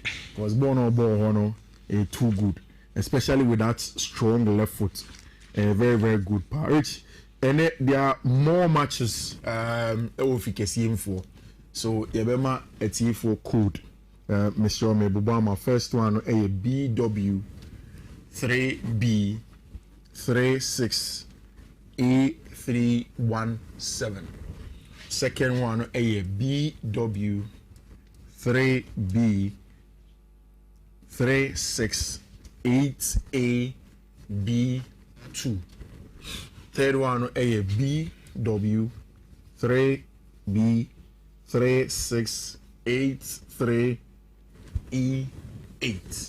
The fourth one a BW 3B 366D10, and the very last one a BW 3B36393C. H. Let me to green. And so, I'm going but you are hoping that get back to green. Yeah. When common, I hope that BB sorted. I see. Mate. I take us. I tell you right now, in judgment in 104.5. Yes, in Holland, I say Richard, I disagree with everything. Fifi said, sorry. I say Chelsea were very sluggish and abysmal, squandering 2 goals lead at home to Leeds. This is a big shame on Chelsea. Same thing na Okase. Born on my boy in the DNA, but result no was poor. Indeed, I think some move to the same line. All right. Yes, also from Michelle 4.5 years, Cement Vita. A drone as I say, Usi Street in this one. And then will be a can want some again. I'm not tenacing in whom come on me say. Anytime you have one, I'm not tenacing on me. If you didn't know, Tiewomo, you are Cotter Drunibi. Now, so I dance a man for different honor. Musudibi, never be a kama. And for my opinion, Bibia Bocodia. Now, Rich, Bibia Boko. Cement Vita. Yes. Again, Rich. Intimate. Rich Yama Obibiara Kwaba, and Famra Pimsan Company Limited, a Yakofa, again, Siemens Vita Herbal Mixture and Capsules. And I feel so pre-care natural powder, and a precursor powder, Yadia Babontain. They be a buy, you know, didn't come. Now, say a drone, dear Rich, Obia, Onyanti, a droning candy, and as a be having with Rich at the Rugana. Because I never come 2 years in Kangai, Quadao 2 years when young was a guy and Rami quarter for. Now, Quadao small just 2 years with whom you are guy, and I'm saying, hey, Quadam is a woman who are guy, the Rich, a drone dear.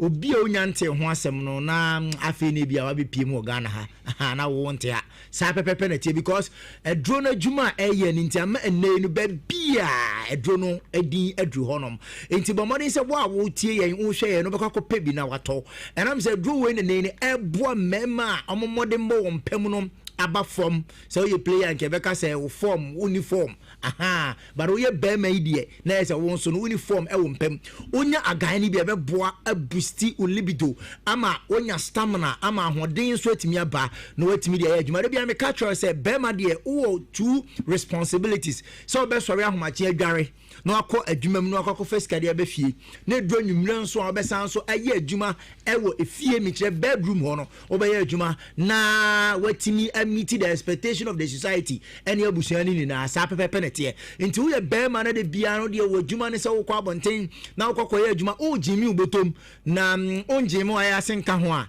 me too for say oh Jimmy bottom no na oh Jimo I ask and the old Jimo I ask and only a gang Siemens Vita Herbal Mixture and then the capsules and home como and I'm a pacho over Pebi no I told you be out a bebwa ye pa na bibian so at me aqua kama my member number no to any me can and see the console at the show number no a 0244 718 557 0244 718 557 and it was 0241 604 702 0241 604 702 when number say did you my fresh see ya na dia ba ko a de woman say oh friend no doctors no mo ye drona no ya Dr. Penny, Dr. James Amoa,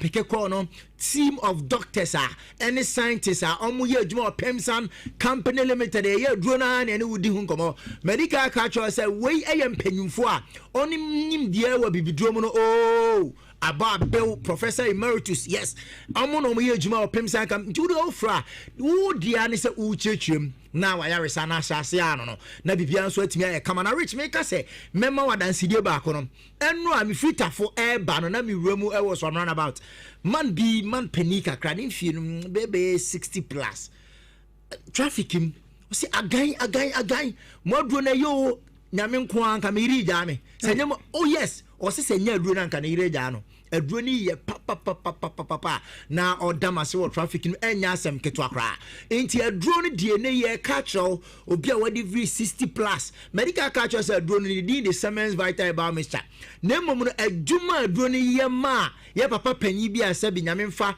ne kra nsie ye wa kɔ ne kra chi mrante ahene enum aduro no at the age of 70 plus aduro ni ye ma no baaye and o say da bi aduro we ye friend agan so kire say agan e won kran kasem enti obi a wadi 70 omo 60 plus omo 50 plus enom e ma ne boa omo de a wa 25 30 ne 40 ne de oh de ship dealer be kase fire unsuo fire waduane aha pepepe because agan e boa ama bema bia na me pacha wa emre won pam ne e boa boost sexual drive no e boa ama bema wa ho asaye den e boa ama won kwamo no atimi agina na so e boa ama bema wa ye bema de bia maka cho se enye bema wo de ne abodwe se enye bema de ne se wo kwon wa chop money bam de ato ho enye bema de ne se wo sori o no atoton ne ma na de ba fie na mum no bema wo de ne se wo be sanso aye adwuma ewo empem na bibia nso atimi akokama enti enei no enam se wa ye mreni nti no utimi po adwuma be 5 PM obaka ko du fie ne na esa bo be 11 ko 12 no e boy kra de oh e obi majoki so na me hwe bo na nsuo ne sa toye to obaka ko du fie sa na bo be 11:30 reach ko e wa fie ada bo se sa na mo hene o ya bo no set alarm onye security o set alarm bo se 4:30 pepepe no sorry no ko dware bo kra 3 no sorry no ko ntia wa fie be sorry to bo ha rate beye ini ne wife nse da hu na nwumra na no papa da because for ye mre to the bio the tactics antes mathematics no the about the factors why mre kono ko pa gan bi na gan ne mo obi a wano magan bi adu hu adanse say ne ye du abo adwuma na we no ofra ye say o boy will code a ye de be ma to ye be ma no aye mra o de odiane se ofra o say doc ebia me de no 1 minute kura me ntimi nko ebia onso de no so doc me de metimi ko na mo magisi ya to me chalk obi ofra o say doc me de na gisi ya to me chalk o ntia yiza mo boa me tini na ofra ye be ma a very good dosage a be boa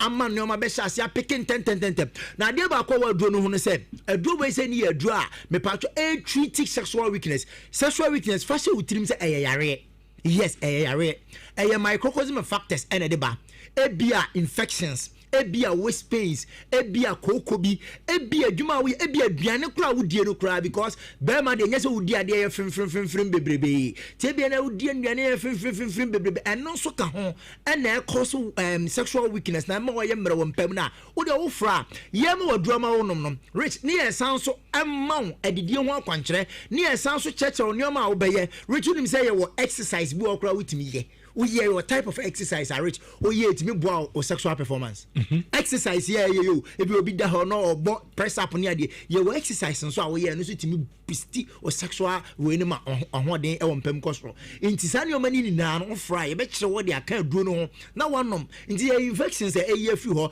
kokwa e ye afi waist pains e ye afi ho na afi ye cheche no man kitenkete ye wonu ani bi wa rich tete ne nananom ndi ene ye jai first no bo say nananom na de bi de nanum no ore edua bi ni nioma bi ni na no fry ye be kire na wo de aka duro no ho ne ye de nioma bi aka ho ni na be bo na ayi sa sexual weakness na wo de bo ani na wo jam wo de ni mo emre ne sa ne o me be yi afi ho ama o point ma betimi akofie straight okwa Manchester na say wo watimi a chest out na say bibia so etimi aye kama me ba cho wo tie mo de na akwakọ yo sisi ene ye wo ya e bi adwuma wo ye na akofa sisi yare ne de aba Rachel bu ho de bia no nkwara de na ye no omo budget because okofia no afre nkwara momra me cheche sisi achima mo wie ya no apeka kra mo mo enti de bia nkwara no muti fie no nim say oh enanwum na bra kwaku ba omo be cheche sisi achi ye benya sika kakra so hu enti wo bia wo sisi ya wo ya constantly chronicity me pa cho wo sisi no chronic waist pains but modern self be kwa pay dro bi na frɛ ye ne nkyerɛ so do be sia no madro na beboa ama bibia kwa kama me fa number ne ma obiem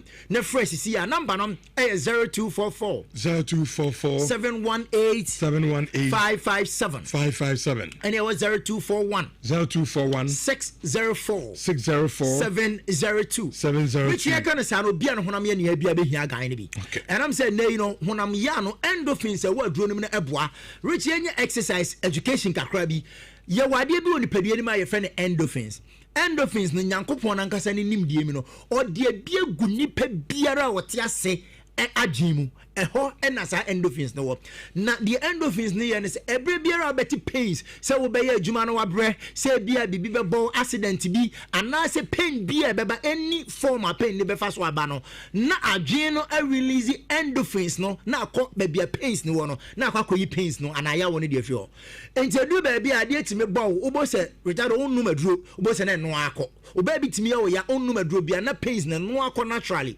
but the do ba bi nso as pain bi ba na bia wo bibi bow na se wa no madura entimi nko ebi okwa no maduro sa akwa rich entimi nko e kire se wa short endorphins wo ni paduam enti agan no na eboa ma osan restore endorphins wa short ni 90 onya no magan na baby biara pain ni wo say ye watwi bramo ka say spinal cord no say ye onsa wa beti say ye wukoto bi na ye wo ya baby biara e wo ni padua na kwa biara pains ana ya wo no ebe ye furo e bi na adwuma wo ye na di pains ni ba onya to agan ni bi na wo frɛ ni ye kyerɛw na wo no ebe yi pains ni na e de afi ho ama ho so atimi atɔ obi de eye sciatic nerve no enti na afi no to ase kɔ na nas na twetwe no rich obi biara o suffer from sciatic nerve no pains no me pato enya compressive pains beba obehia agan unya hia agan ni bi beboa na no so kra be more education because ehwehwemu am yehu say de o sitena se o sitting posture kwan fa so ugina ho standing posture any sign o mani na kofa sa sciatic pains no edeba ndu fra ni amma wadru na no ni asama ho ncheche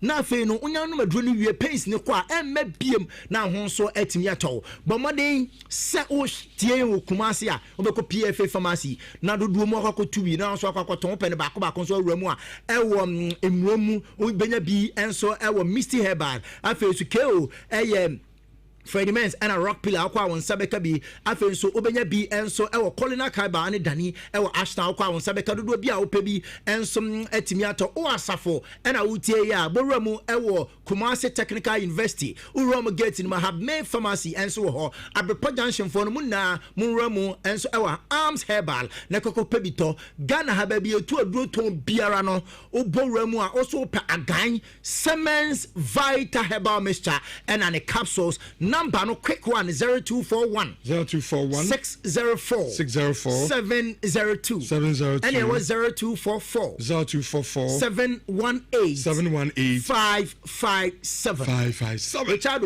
a guy no ship dealer or say emu de sesebe Seba Yase. Ono magaya de yema no timi keke kan sem bebre. Sem eni wiase na. Richard na woka. Okay. Richard Pacha wo de ni. Okay. Ati me dase. Me dase pa. Okay, yam church media no some farm insurance 4.5. On say I'm a catch us Valentine one ya shas ya yidi so. Because we are in the month of love. Enti nyame odoma Saturday and a Valentine in the pompon so pa no yedi no. Na the crash a honest oba. Me to me safro because the crash moodies and air juice bar yene love from ya kabum nyame odoma Saturday program a yede hyeso hono. And now some kutua love from DJs neba DJ hashtag DJ Rooney Melvin BMC I would Medina say ane Kofi Diakwa so na ya boadem so live band kama nice one da from na ya jenia ma bibia and so aye kama na makato say Jumedina bibia bi wom a full package and na ede ema wo ebi aye free sobolo and wine enti odofo na ne beba no Ambanya free sobolo and wine. Namu the Ajimani plus special Valentine's Day food air bundles. And also no yede amano crowd make us say ya shas ya or kodo and so our air the crash. And in Tiana also no to me gram on. Next Saturday in no yan konkoji ni oho. Amo private aye dining no kwan mani je hono. So bi on mo penny privacy. On penny pemodi di ni ade. Nyame adoma Saturday no do oba ono odofo mo ba your private area ho mutima kwakotena ho na monso mutimi agimani ama bibia no kama ya obodi danshe ya opposite KNUST SHS edna ye no monso opposite enti wonso no efra number 0597400815 na ejinchire mu pi efa eka ho yankwana besma ka usu bempala ento aso enfama good morning now to say oh me hoye edeyami ase na o say Vaze we coin the crash hono. Aye. Body junction. I can see SHS opposite one. Opposite one. Aye, on echo. Na anopena meti nyanum David akwetemo. And David you on your car. Obakwa kudi omo assorted fried rice. Okay. Ti me tina mesre. So on kohoda. Onim nieme o. Obi a okoho bia on tie me recommendation. Okay. Omo aponche jollof bi o. I see. But kwa katum so omo aponche jollof. Jollof rice. Saturday me omo aponche sauce bi. Ano she. And then secret e wo. Okay. And apart from sobolo ni wine omo sawo ginger and pineapple juice bi o. No say a combination kama. So kwa no wapebia no ho me say mkwa na makacho say some tedi ala kan aye mama ginger and pineapple juice no na me ni kan fa no nye ya you are the jollof na mama aponche jollof no na wanga sa oba be di ho dance okay and the Saturday you be share mu ebeko rich you say oba Premier League nim sisi ya Man United team and they won the longest unbeaten run 9 games. But Rich, may I sure say the hanko for a year since I carry Kabayan. Who shake games our boy.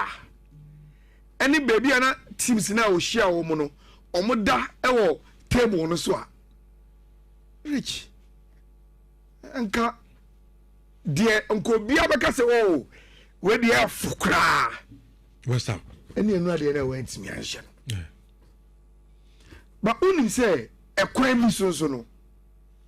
And said I am the Biameka say sometimes the occasion Angasan so I don't know who ba Emma Uti rise it. And we should born and I'm dear. You could sense say yes, Menka was absolute. Say Abiana there was no agency be man you team no the was a Bruno many abombe so say but which who they compare Manchester Derby no who they compare our Emirates who they compare games na mabon out to say and you thought you were as a more momentum be more rhythm be and that you beat West Ham for no na go na switch a share me de born to atina mu na ade about me team first and say is this the reason why Sir Patrick Dogu ya feta eya na Carrick ebe say obono ewo look sure animu na because which it seems look sure ahono a weak when it comes to Manchester I'm back for now and minim say bia Jeff entimi enyi go no ba for the purposes of ensamayeke we should we across the free over na it was too easy and the moment I switch everybody say you look at the demeanor of Abrante to say Kobe Minor you say on one guess record say to close the order and they were playing the ball no not to connect that look sure no the right hand side of West Ham attack no na too much and got Thomas switch the rich so best wa and kind of tinting no go ahead the ball na say but to come at the cross at the end of a cross and now from there that is too weak a goal to concede but so even who crowd say you take your solace from the mentality and you so many because you lose game now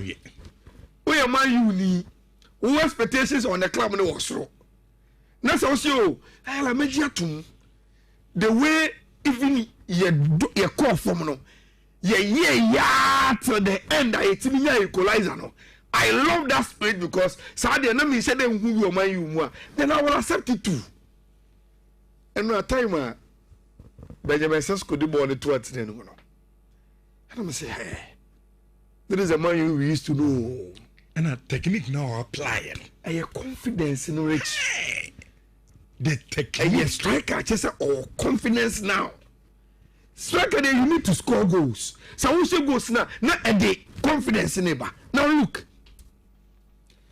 in my last 2 games my bono Obeshare 90+4 every game in man then he comes in to score 90+6 in an equalizer and this is the technique that you are talking about in moment cross in the coin should be on shop no any chance no me born to be honest with you born a tournament man yes did the moon so jubilate now I don't want to because cross in the oh share the say or did the 9 no oh I said on him technique no so born and he knew where the pole was. And it's a whole tier commentators and I say analysts no more say oh strike away only baby a pole this year. All that we want to say is that there is a striker in form. I think say Obaye and Wanyana sorry the criticisms. Ebumukra wrote him off. Say oh Jimmy Mama you know. But they are oyen Edding papa Edding. So boy which a dear Edding boom is to come from the bench and impact the game. Obebana game ne ready ne the way enormously you are not up to the pace. But to come from the bench and affect the game, you know, say Benjamin Sesko that is very, very good of more striker. No, nti move for this and no chance to 2-2 no more boy. I saw one statistic handle be our say Chelsea loses 17 points from winning positions. And out of the 17 points now, or more losing from winning positions in the Premier League this season, you know, and move 15 as was Stamford Bridge. Now, Rich, I love Liam Rosilia. And right, on mobile game, you know, on the TNT 4 years interview, or say the conclusion, and they say Chelsea and a 2-2 draw, a chair list for them. That is the conclusion. Born on mobile, you know, Chelsea should have won. Or see, there was 6 minutes of lack of concentration and madness, and within that 6 minutes, you know, and at least came back into the game. And you agree with him? You will Chelsea lineup, no? And I'm seeing. Send a minute, I'm shake game. I'm your observant, you know.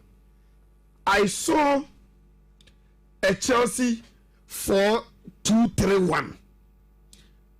But the question I was asking myself when I said, Rich, Obo Moses Casedo, Obo Andre Santos, Obo Enzo Fernandez, and I was able to Palmer with Estevao and João Pedro. And see, a year from Andre Santos Bobo.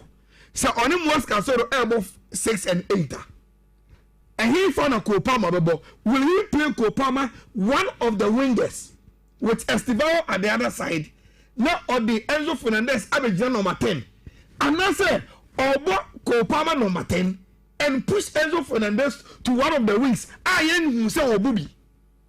See, Omoba Park in Suna referee Nika so be an double be ordered. Now be saying who how players in the Jina. Rich, there I watch Chelsea players no Omujina no. And I say no. Still Kopama has gone to the number 10 position. Then Enzo Fernandez born say as a Oba wings over as I was saying Fifi. And Chelsea look precasing like this. And I'm saying okay, this will be very, very interesting. As Chelsea will game in the quarter. And I'm also okay. Liam will want to use the way Mark Kukwera or corner or back our left corner. So he thinks he doesn't really need a left winger. Do you hear? I say Enzo Fernandez will add to Kopama in a double number 10, and he will still have Moses Casedo and Andre Santos in a box made full say no one dominating Fifi. After all, this is the first time, and I'm confessing, Rich, coach now your friend Daniel Falcao or a German. On your coach or your defensive, it is Russia now saying or the Norwich about Premier League him no Sako relegation or the full or the teams about league him no Sako relegation. And no Nkwadi Falcao ever game him no. Rich, he came into the game with a 5-4-1 to defend. Yes, 5-4-1. Let me say, hey, play man and then Falcao. I start to say. Or you defensive, sir. It to me, I should say, Liam watching him and say, look, me hear a lot of defense because these guys they are not coming to play anything. Or maybe some frustrating. And see, let's get the job done by adding a lot of midfielders dominating the Nyan striker. Now I have watched video na 50 when Liam called Chaloba. Now Okache say, "Born I may born. Me too number 10 for no." Because they are always finding the space. Last time I said, who was it to Ekotokono? They are finding the space in between the two lines of a defense. And until me Andre Santos and Moses Casedo and Kofono me for the senior no more elbow central. They are keeping their pressure on them. Nemenya Kopama any Enzo Fernandez they be a omotitesa me for nechi. And they are standing in between Omo Fooders and Omo defenders. No, it's me who are the Kokache, me striker, João Pedro say, anytime be a boy, never bam me 2 number 10s in Obiano.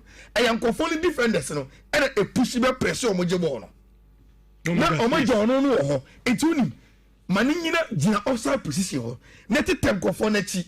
The moment they step out, so Mama press it, Kopama and Enzo Fernandez, no. Make sure you turn your hands well.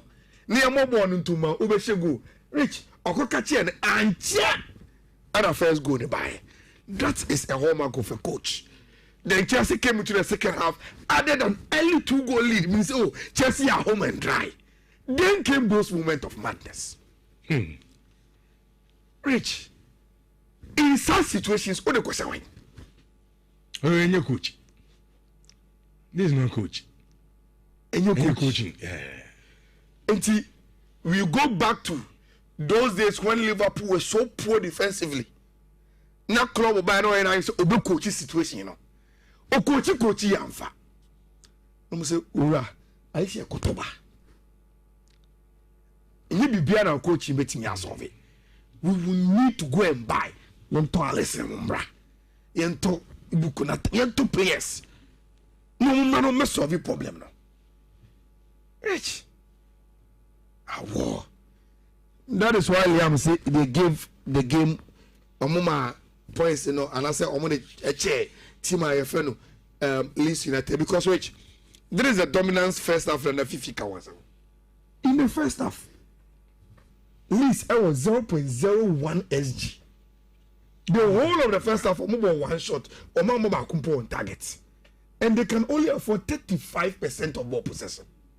By a ball game in the year Chelsea were hoping 2.65 SG. 3.65. Now about draw gas game will. See, a very very painful draw. Now, Kopoma be chejim. O me chirim. Ono Grammy you so be speechless. Say how? Manya chance we are saying like how? Na ayala we be chim say. Me time in the kumino. Say we dey shame bon. But me hu bi da o. Etai si. Me kai Barcelona AC Milan. Robin de Souza Robinho. O sai bo bi si ya. Nti there are some days like that. Obafano sa in the next 2 minutes. And the games you know. Look, my head full on last 5 games. Omo win mu 2 pe. Omo last 2 games cause omo lose win na. At the Etihad, many so said they will survive Man City. Man City should be able to beat team FN Fulham. Many fifi agin. Wa we ultra bet. The Liverpool are costed on flight in Sheniye. The time see Sheniye and say, Rich, unim said this season in the Premier League, the only team out here unbeaten is Sunderland. The whole of the Premier League, only the only team of Obianchen but looking at this record, Rich, Liverpool super any club. So we should share anymore. They like that. Liverpool was hard. When it is said the odds are against them. Yes, so they could tell record. But until that thing happens, you know, you better the way a normal ABC ako. And I'm a game when we prediction everything. Sunderland are very stubborn at home. And Liverpool are the only team that can go and do their best, especially when they want a response against their two in a Man City game. You know, meaning how Ubesia corner, but an over 1.5 probably will be good on the books at the ML. Villa and Brighton rich, tricky, but Villa go home. Brighton even above from, I think say Bana above from they are too weak defensively. Okay, I'm not team balance. I'm consider exactly. I will go for a double chance for Tima, your friend Villa, and the same double chance for Crystal Palace against Burnley.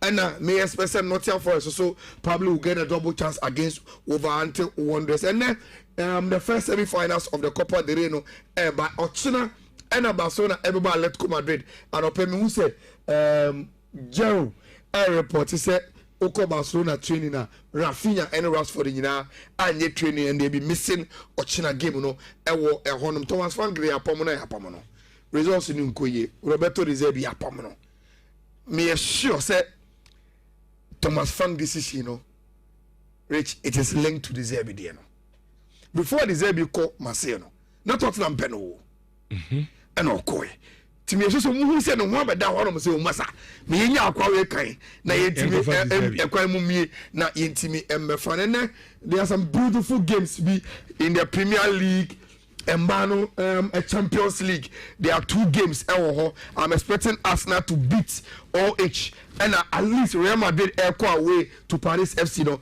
me expect so mutimi enya double chance until with I don't know mama mfa code be ka credit to ase na yentimi enko yenim ewo now Rich answer na me the code neighbor no they be am ka say analysis utie na ye oda na Nhyira International Daroma and ye desa analysis etimi ebrel Nhyira International and the red zone 72 hours a day aba sɛ obiara ntimi ntobi na ɔmfa na motuom na nneɛma nkɔ yi ɛmfa ɛma no na deɛ nti a Unilever ɛde aba ne sɛ obiara nim sɛ Africa ha no mfufire ɛne ɛhyew nti no saa bacteria na ɛma mfufire tie no ɛyɛ ana de ɔdɔ kakra ɔde kakra ba nti Rexona se ka hyegbe ɔmo ankasa ayɛ deodorant ɛbɛbɔ ho by 72 hours na mfufire ntimi mba ho na wow the good one say yes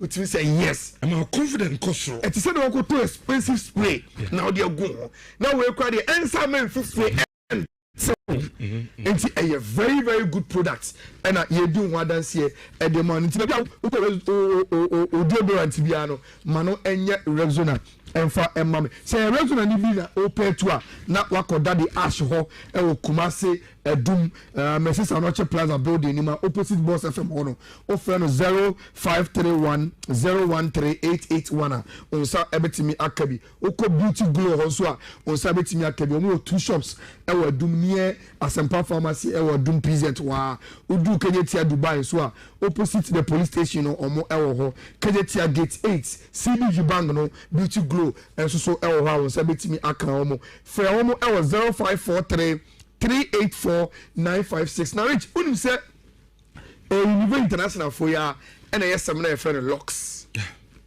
na minimum de Osaka locks odi dwaria na wow team say yes odi seminar e dware enti me seminar dware say frɛ huro kama yes dwaria team say yes me the seminar na dware what you say a soft and a mouth soft and fragrant skin. Now, omo varieties bebre. Tete locks now when you say a change. Your varieties bebre. Your flawless skin, your magical orchid, your nourished skin, your glowing skin, romantic hibiscus, your pleasant skin. O de okwa locks no different colors no. Also pray the one kasa ebe suit to skin. Na what me out of locks no ebi. So o pray do to abet me Big Jake. I was 0244 812-364 0244-812-364 na wako to Unilever for omo lax ni bi na we are wa ba be damase later Rich I'm for code no ento ne enko emra unse ne I think near almost 4 days streak or 5 emra Bundesliga game back essay streak you know but send your boys no more betting almost say bet we don't give up into yes now start to say you bet me a streak be then I may say I'm giving 3 codes, 1 for a rollover and 2 for any games you know it my started from the rollover code no na yenye fast na intimi emetina say no na African kokoto and next ensem first one no rollover code no BW 383 CD 888 roll over there no BW 383 CD 888 and any games you know one episode to be I think back 24 hours and back 10 hours and also quickly BW 3 B 3 okay paper okay 24 hours on BW 3B3 D23 EE and the last one 10 hours no and so BW 3B3 D674 and these are the 3 codes no oko me handle no nyina e social media onsa ebetimi aka na what osusu watimi e de etwa bet ni bi enti na ya ba fie na na peka ko e na ofrantuma fita na me se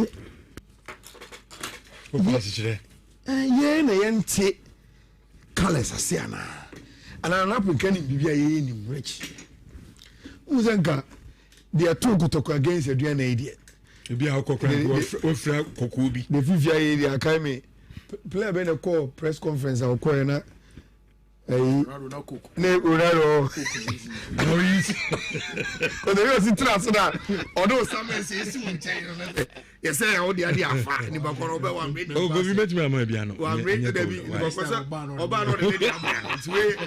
where all the other fat. Which an up and friend to my Frefita. Pamto, sir, a flan or a monfa and to YouTube normal head, Nana Prinka call. Commercial Santecoro training gas or Daco Dachino. And to Mana and Frano. Fita said the design be any. The America want to say. Who's a fee? Say, yeah, Santa Memoir. Say, Obi appear on the appearance in the white. I am not mostly or the good news never. But Nana Prinka, I want for Mano. And in some now, kind of sharp contrast. You were white to us and tell us no more excuses. White, but any average. What I say? What's a white too? Then you tell us, Charlie, no more excuses. It's a redemption time. To Let's redeem the image of Asante Kotoko. and to what deep couldn't be an enemy Kayana. Ebia. When say what taking the right decision and that's a free neck on no my best. Ebia, you na no co. You na if it's an old team no.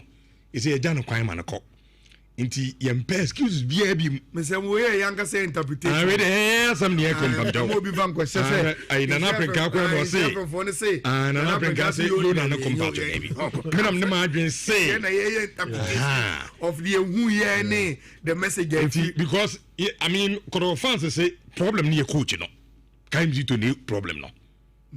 Second to no problem they say only hobby. The no more excuses. Now, Rich. Redemption time in here. Let's redeem the image of the club. Now, the coaching situation is Coach Prince and National. Nana Penka Kohon. And then a Coach Prince. Coach Prince say on any team. Oh my ready pa Nyamia Duma Kosiada or Baba Stadium no. Omuche Hartford. Yeah, I think what I would say, we are ready. We're starting training today to face Hasselhoff. One thing I'll bring back to us, on the last game we played, we didn't have our way. Things didn't go well for us. We have to make amendments. And we're ready to work very hard this week so that we can close up the gap to get a win from Hasselhoff. When it comes to Hasselhoff and Kotoko, I don't count by what has happened before. It's the performance on the day, on the pitch, and how bad the other team wants it. That's what gives the results. So we are also starting to try and get ourselves ready for the game. Okay, and Prince Ousu as is on the to the end of the season, no, and ahead of the Kotoko House game, no, or say, Nyamino Keni Nansay Kotoko Nyaman Koyukra. Now, on the last Sunday against the Diana no example, be who said could team no, and Yama and Kuyi into on them run to no match as training grounds, dear. Omufu say anko ya amana nse koto result emma no omo try so betimi solve sa problem no no we no mubu sanse na ohwe game na koto betimi ahye ehasa na ohwe two teams na I mean dey be koto na so wa form ona betimi ahye oso no ne de na dwenkyere aba koto enhance games no enya of former ekuta but dey na kasa na ebobo game no wa obetake you chances wa game no be chese na person win no and I'll bet me as a game tea on an no I ready. I'm prepared very, very well to meet the house of Yami Marcus Yada. Say more question Man City no. I am rivals. Yeah. Before that, no more coaching changes. Now what do Michael Carrick buy? Yeah. Is it a similar situation? The only thing is that Prince Owusu was part of Karim Zito backroom staff room. But it's an opportunity for him. And it's also a game in fact too much of form, but the intensity of the occasion, ultimate occasion, I get a success. Maybe that's when an African guy is speaking the motivation and the baby of fat in the color of Natari in the free.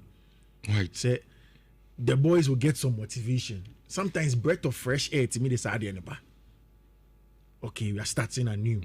You can go back to Fuk. Which match again than that's a Fuk? Oh, Kumasi. And maybe I'm to say Bianca and Neko training grounds will be our fra. Yeah. Players in who na e. Na ba wo fra. because also he is. Say he beat me. Maybe he wants to be. He wants to be positive. And I like the fact that Prince Owusu has an opportunity, because it can be a very big opportunity for him for now to end the season. Because Karim Nionum, why we take you as number 1 and reach big games no matter. Everybody will talk about him in a good or bad way after the game. See a match you 90 minutes. Say because say coach you so me say honestly beat me. Then after that, say the next day the NBA question beat me and team. Can he be consistent? Yeah, and that's why I'm using the example of Carrick. Okay. Carrick if you be a buy. The issue was the no blue coat for Nagasani Kofan if Strasbourg buy. So he knows the ins and outs. And better see Ejumano. 5 games, still no loss. And it starts with a big game. Say Prince Owusu to me, it's going to be good for him. It's also the BIA say when you study psychology, Obiano Koyofas will deal with pressure.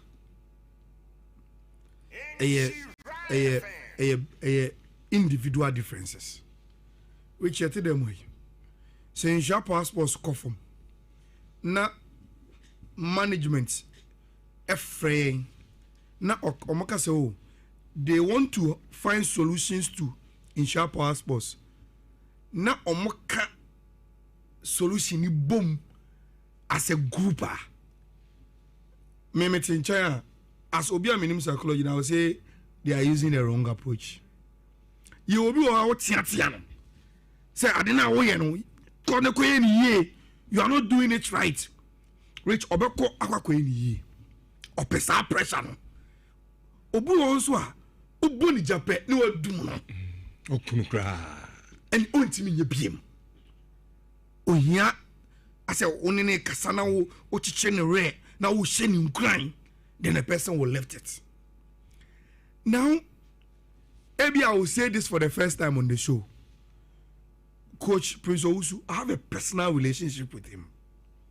For those who have omunim ye any day, itamani olegono. Coach Prince Owusu was a university coach that I know for US about for. Until he started his coaching credentials from coaching the University of Ghana team. Rich, he is someone who loves challenges. Who is an onye timid cry.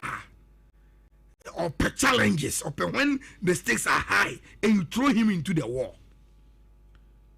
And he means a coach in Kwa. You will want to prove, send if you can say it is an opportunity for him. You can say same for Hamza.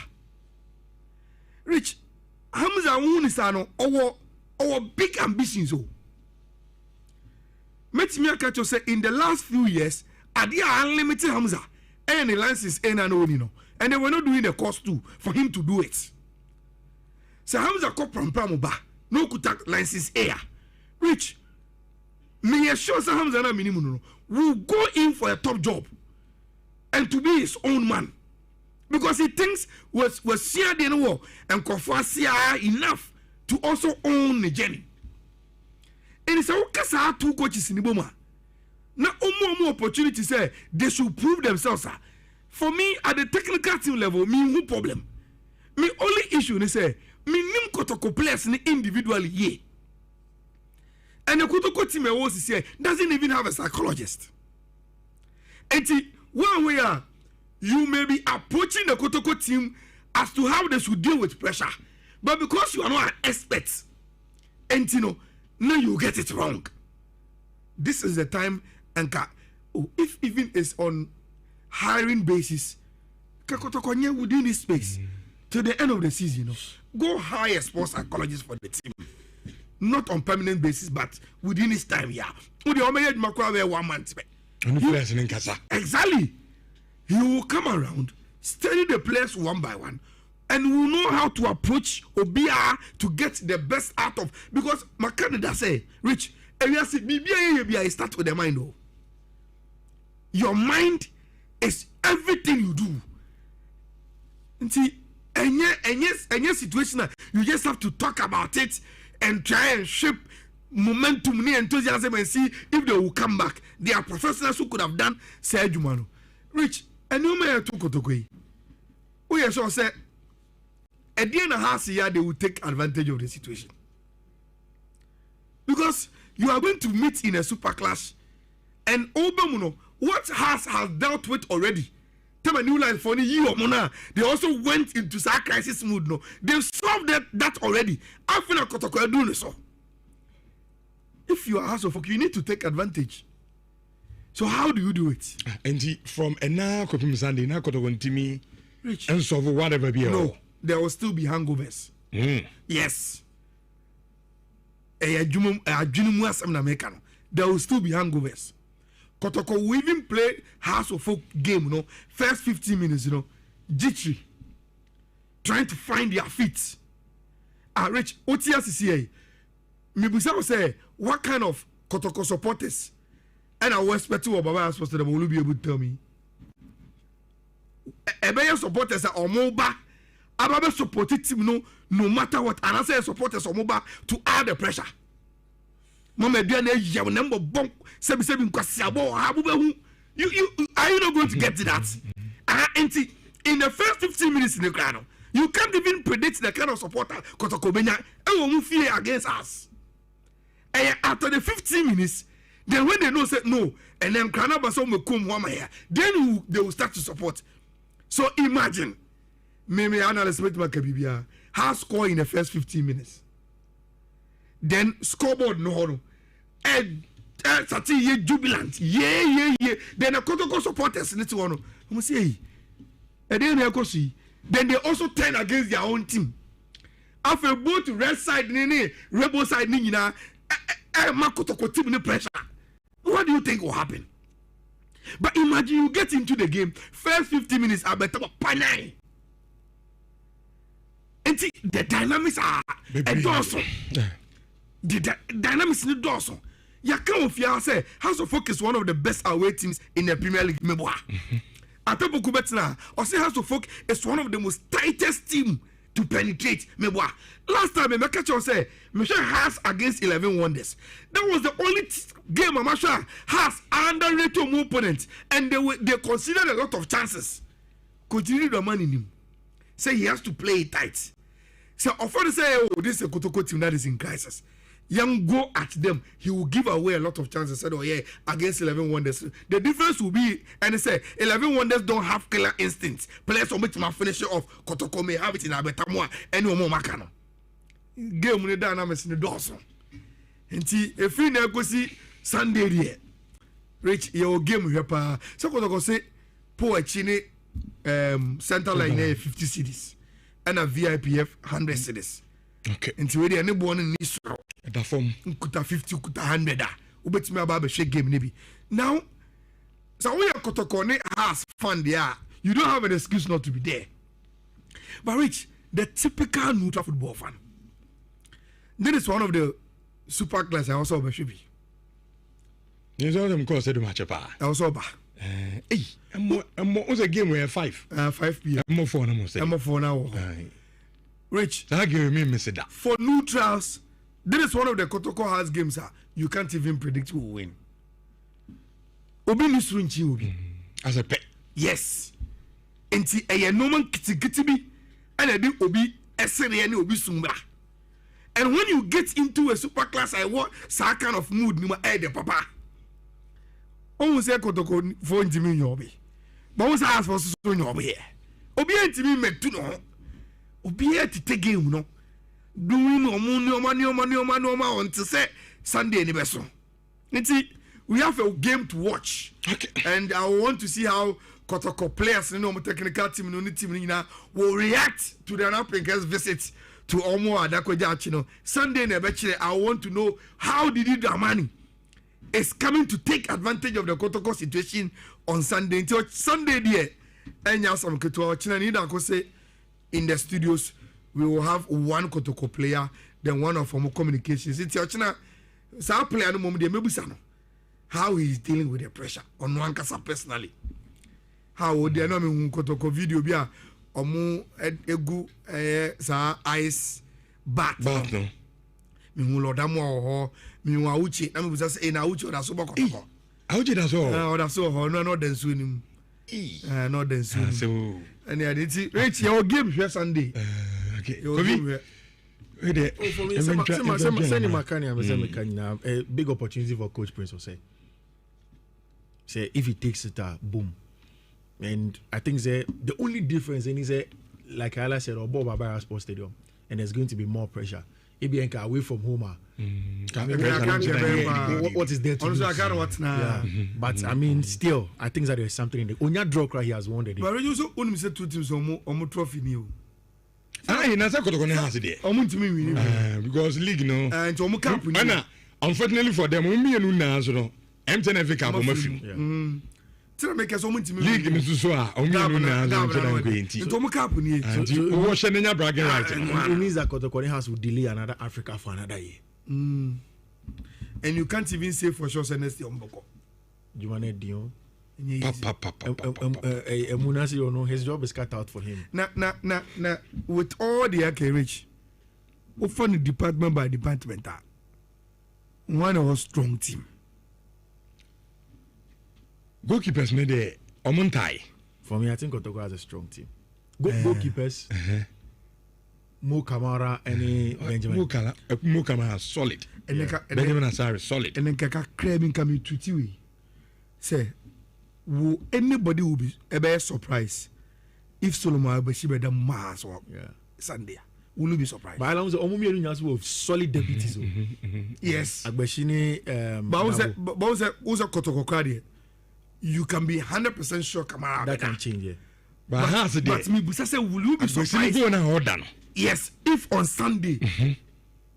Because and yen name Kotoko has no. Benjamin we grab it to catch say if you are for no we make if you are for no grabia for assign now. But it is easy to make that point because Rich Benjamin Asai the number 1 away any bibiano Oshia Kotoko Untimi. Okay. Oshia Kotoko Untimi. Tiama Gbesimu Munkoda. Apart from the top 4, which top 4 the ceremonial competition? Only in any competitive game against Kotokoda. It could Kobe Jones who could easily make a case. Say he is our number 1 or a national team goalkeeper, but in the match against Kotokone has only lack. They could easily make that case. They can easily make that case. First question of department by department, team is solid in Kotoko. Yeah, if you are looking at it from department players alone, Kotoko has a better team than Hearts overall. Yeah, overall. Okay. Because goalkeepers maybe I'll tie them. Goalkeepers defending area. I think Kotoko are top. Yes, Hearts have good defenders as well. No, but has a considered list in the league than Kotoko. Maybe because of how the whole team defends. Based on individual. Okay. So if you're saying SCB company as against I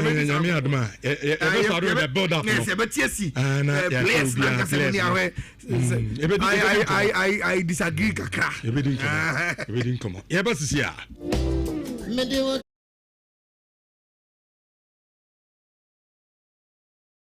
Nhyira FM asho ebasa automatically no ye chew £5 and €5 and ye more Europe. So America na Canada ye chew $10 for free. O send this cancel yento we. Tap send it there. No fee. Hey, they just say okay yo. Tap send. Papa no. Yeah, Ojo. What's on this channel? Okay, any mama check them some from. Kaish, soon tap send party jack. Mama we are saying can you? Hey, remember that? Ofa, pacha mama friend. You know what when you say? Masoya yeshiro nana. Not there. Se baby ameti ye to me. And me wo fa send me ska. Din kan wo de kosi wo bisu ni pakura discount. Yo de ba yen so amiko yi a ehun sem bebre. Afi kwa do mo busam sem a transaction o hoda. Ah! Debbie. And catch you, catch your offer say on download tap send. So download the tap sender or send this camera wire. About to send mobile money and our bank account simple. Tap send. Yeah, tap send. Now okay, tap send it there. We are see fana baby obia. So what Europe and America, Canada. So kura Android o, so kuta iPhone o. And once we download the app na 2 phones so. In the process, maybe say promo code there. No about Nhyira FM asho e basa automatically no. Ye chew £5 and €5 and ye more Europe. So America na Canada, ye chew $10 for free. O send this cancel yento we. Tap send it there. No fee. Hey, they just say okay yo. Tap send. Papa no. Yeah, Ojo. What's on this channel? Okay, any I'm checking my sound from. Kaish, a soon top send party Jack. Mama, we are saying can you? Hey, remember Obi the message you pass a roll over. Hey, Juma. Oh, okay. I just checked and go for be chubby. And probably be or issue with the network or maybe. And I want your code ni. I don't share code no choni na. On venture code I can was me bet you have some. And yeah, also so bet you must share bet. Then you share your code with others. Na omotumi e de twabeti me no na ma wo ene meni obi bia e wa akunya so betimi akasa no e bet influencer intimi shawa we are simple ba na beka bet abusia no ho show bet e wo bet we code na e wo bet no so share na fofo mfentwabi na onso so onyeska kakra emfa emfiri emu e wo ho undi 18 years a wontimi ntwa bet we code ni bi wontimi ntwa bet bi akra ba what the 18 years dia ene na mra na ma ho ko betimi twa bet no na onso so o hede obetimi enya e de afima ya no bet responsibly but they be aka say bet we say get way more into ho and also twa bet in free. Okay, at the for the mercy na ye ko fa dum kase no di amamo ye ba ya ohima benewa anything na set omode obra ato adwumadi no e de ebebrain Ernest awo baby ani ene your birthday Ernest happy birthday to you yamisha na onya okase de de wakoma so bia nyankopon nyini na emfa ema Ernest awo baby ani at for the mercy adum kase na to so nyame adum a ebesan enemu ehia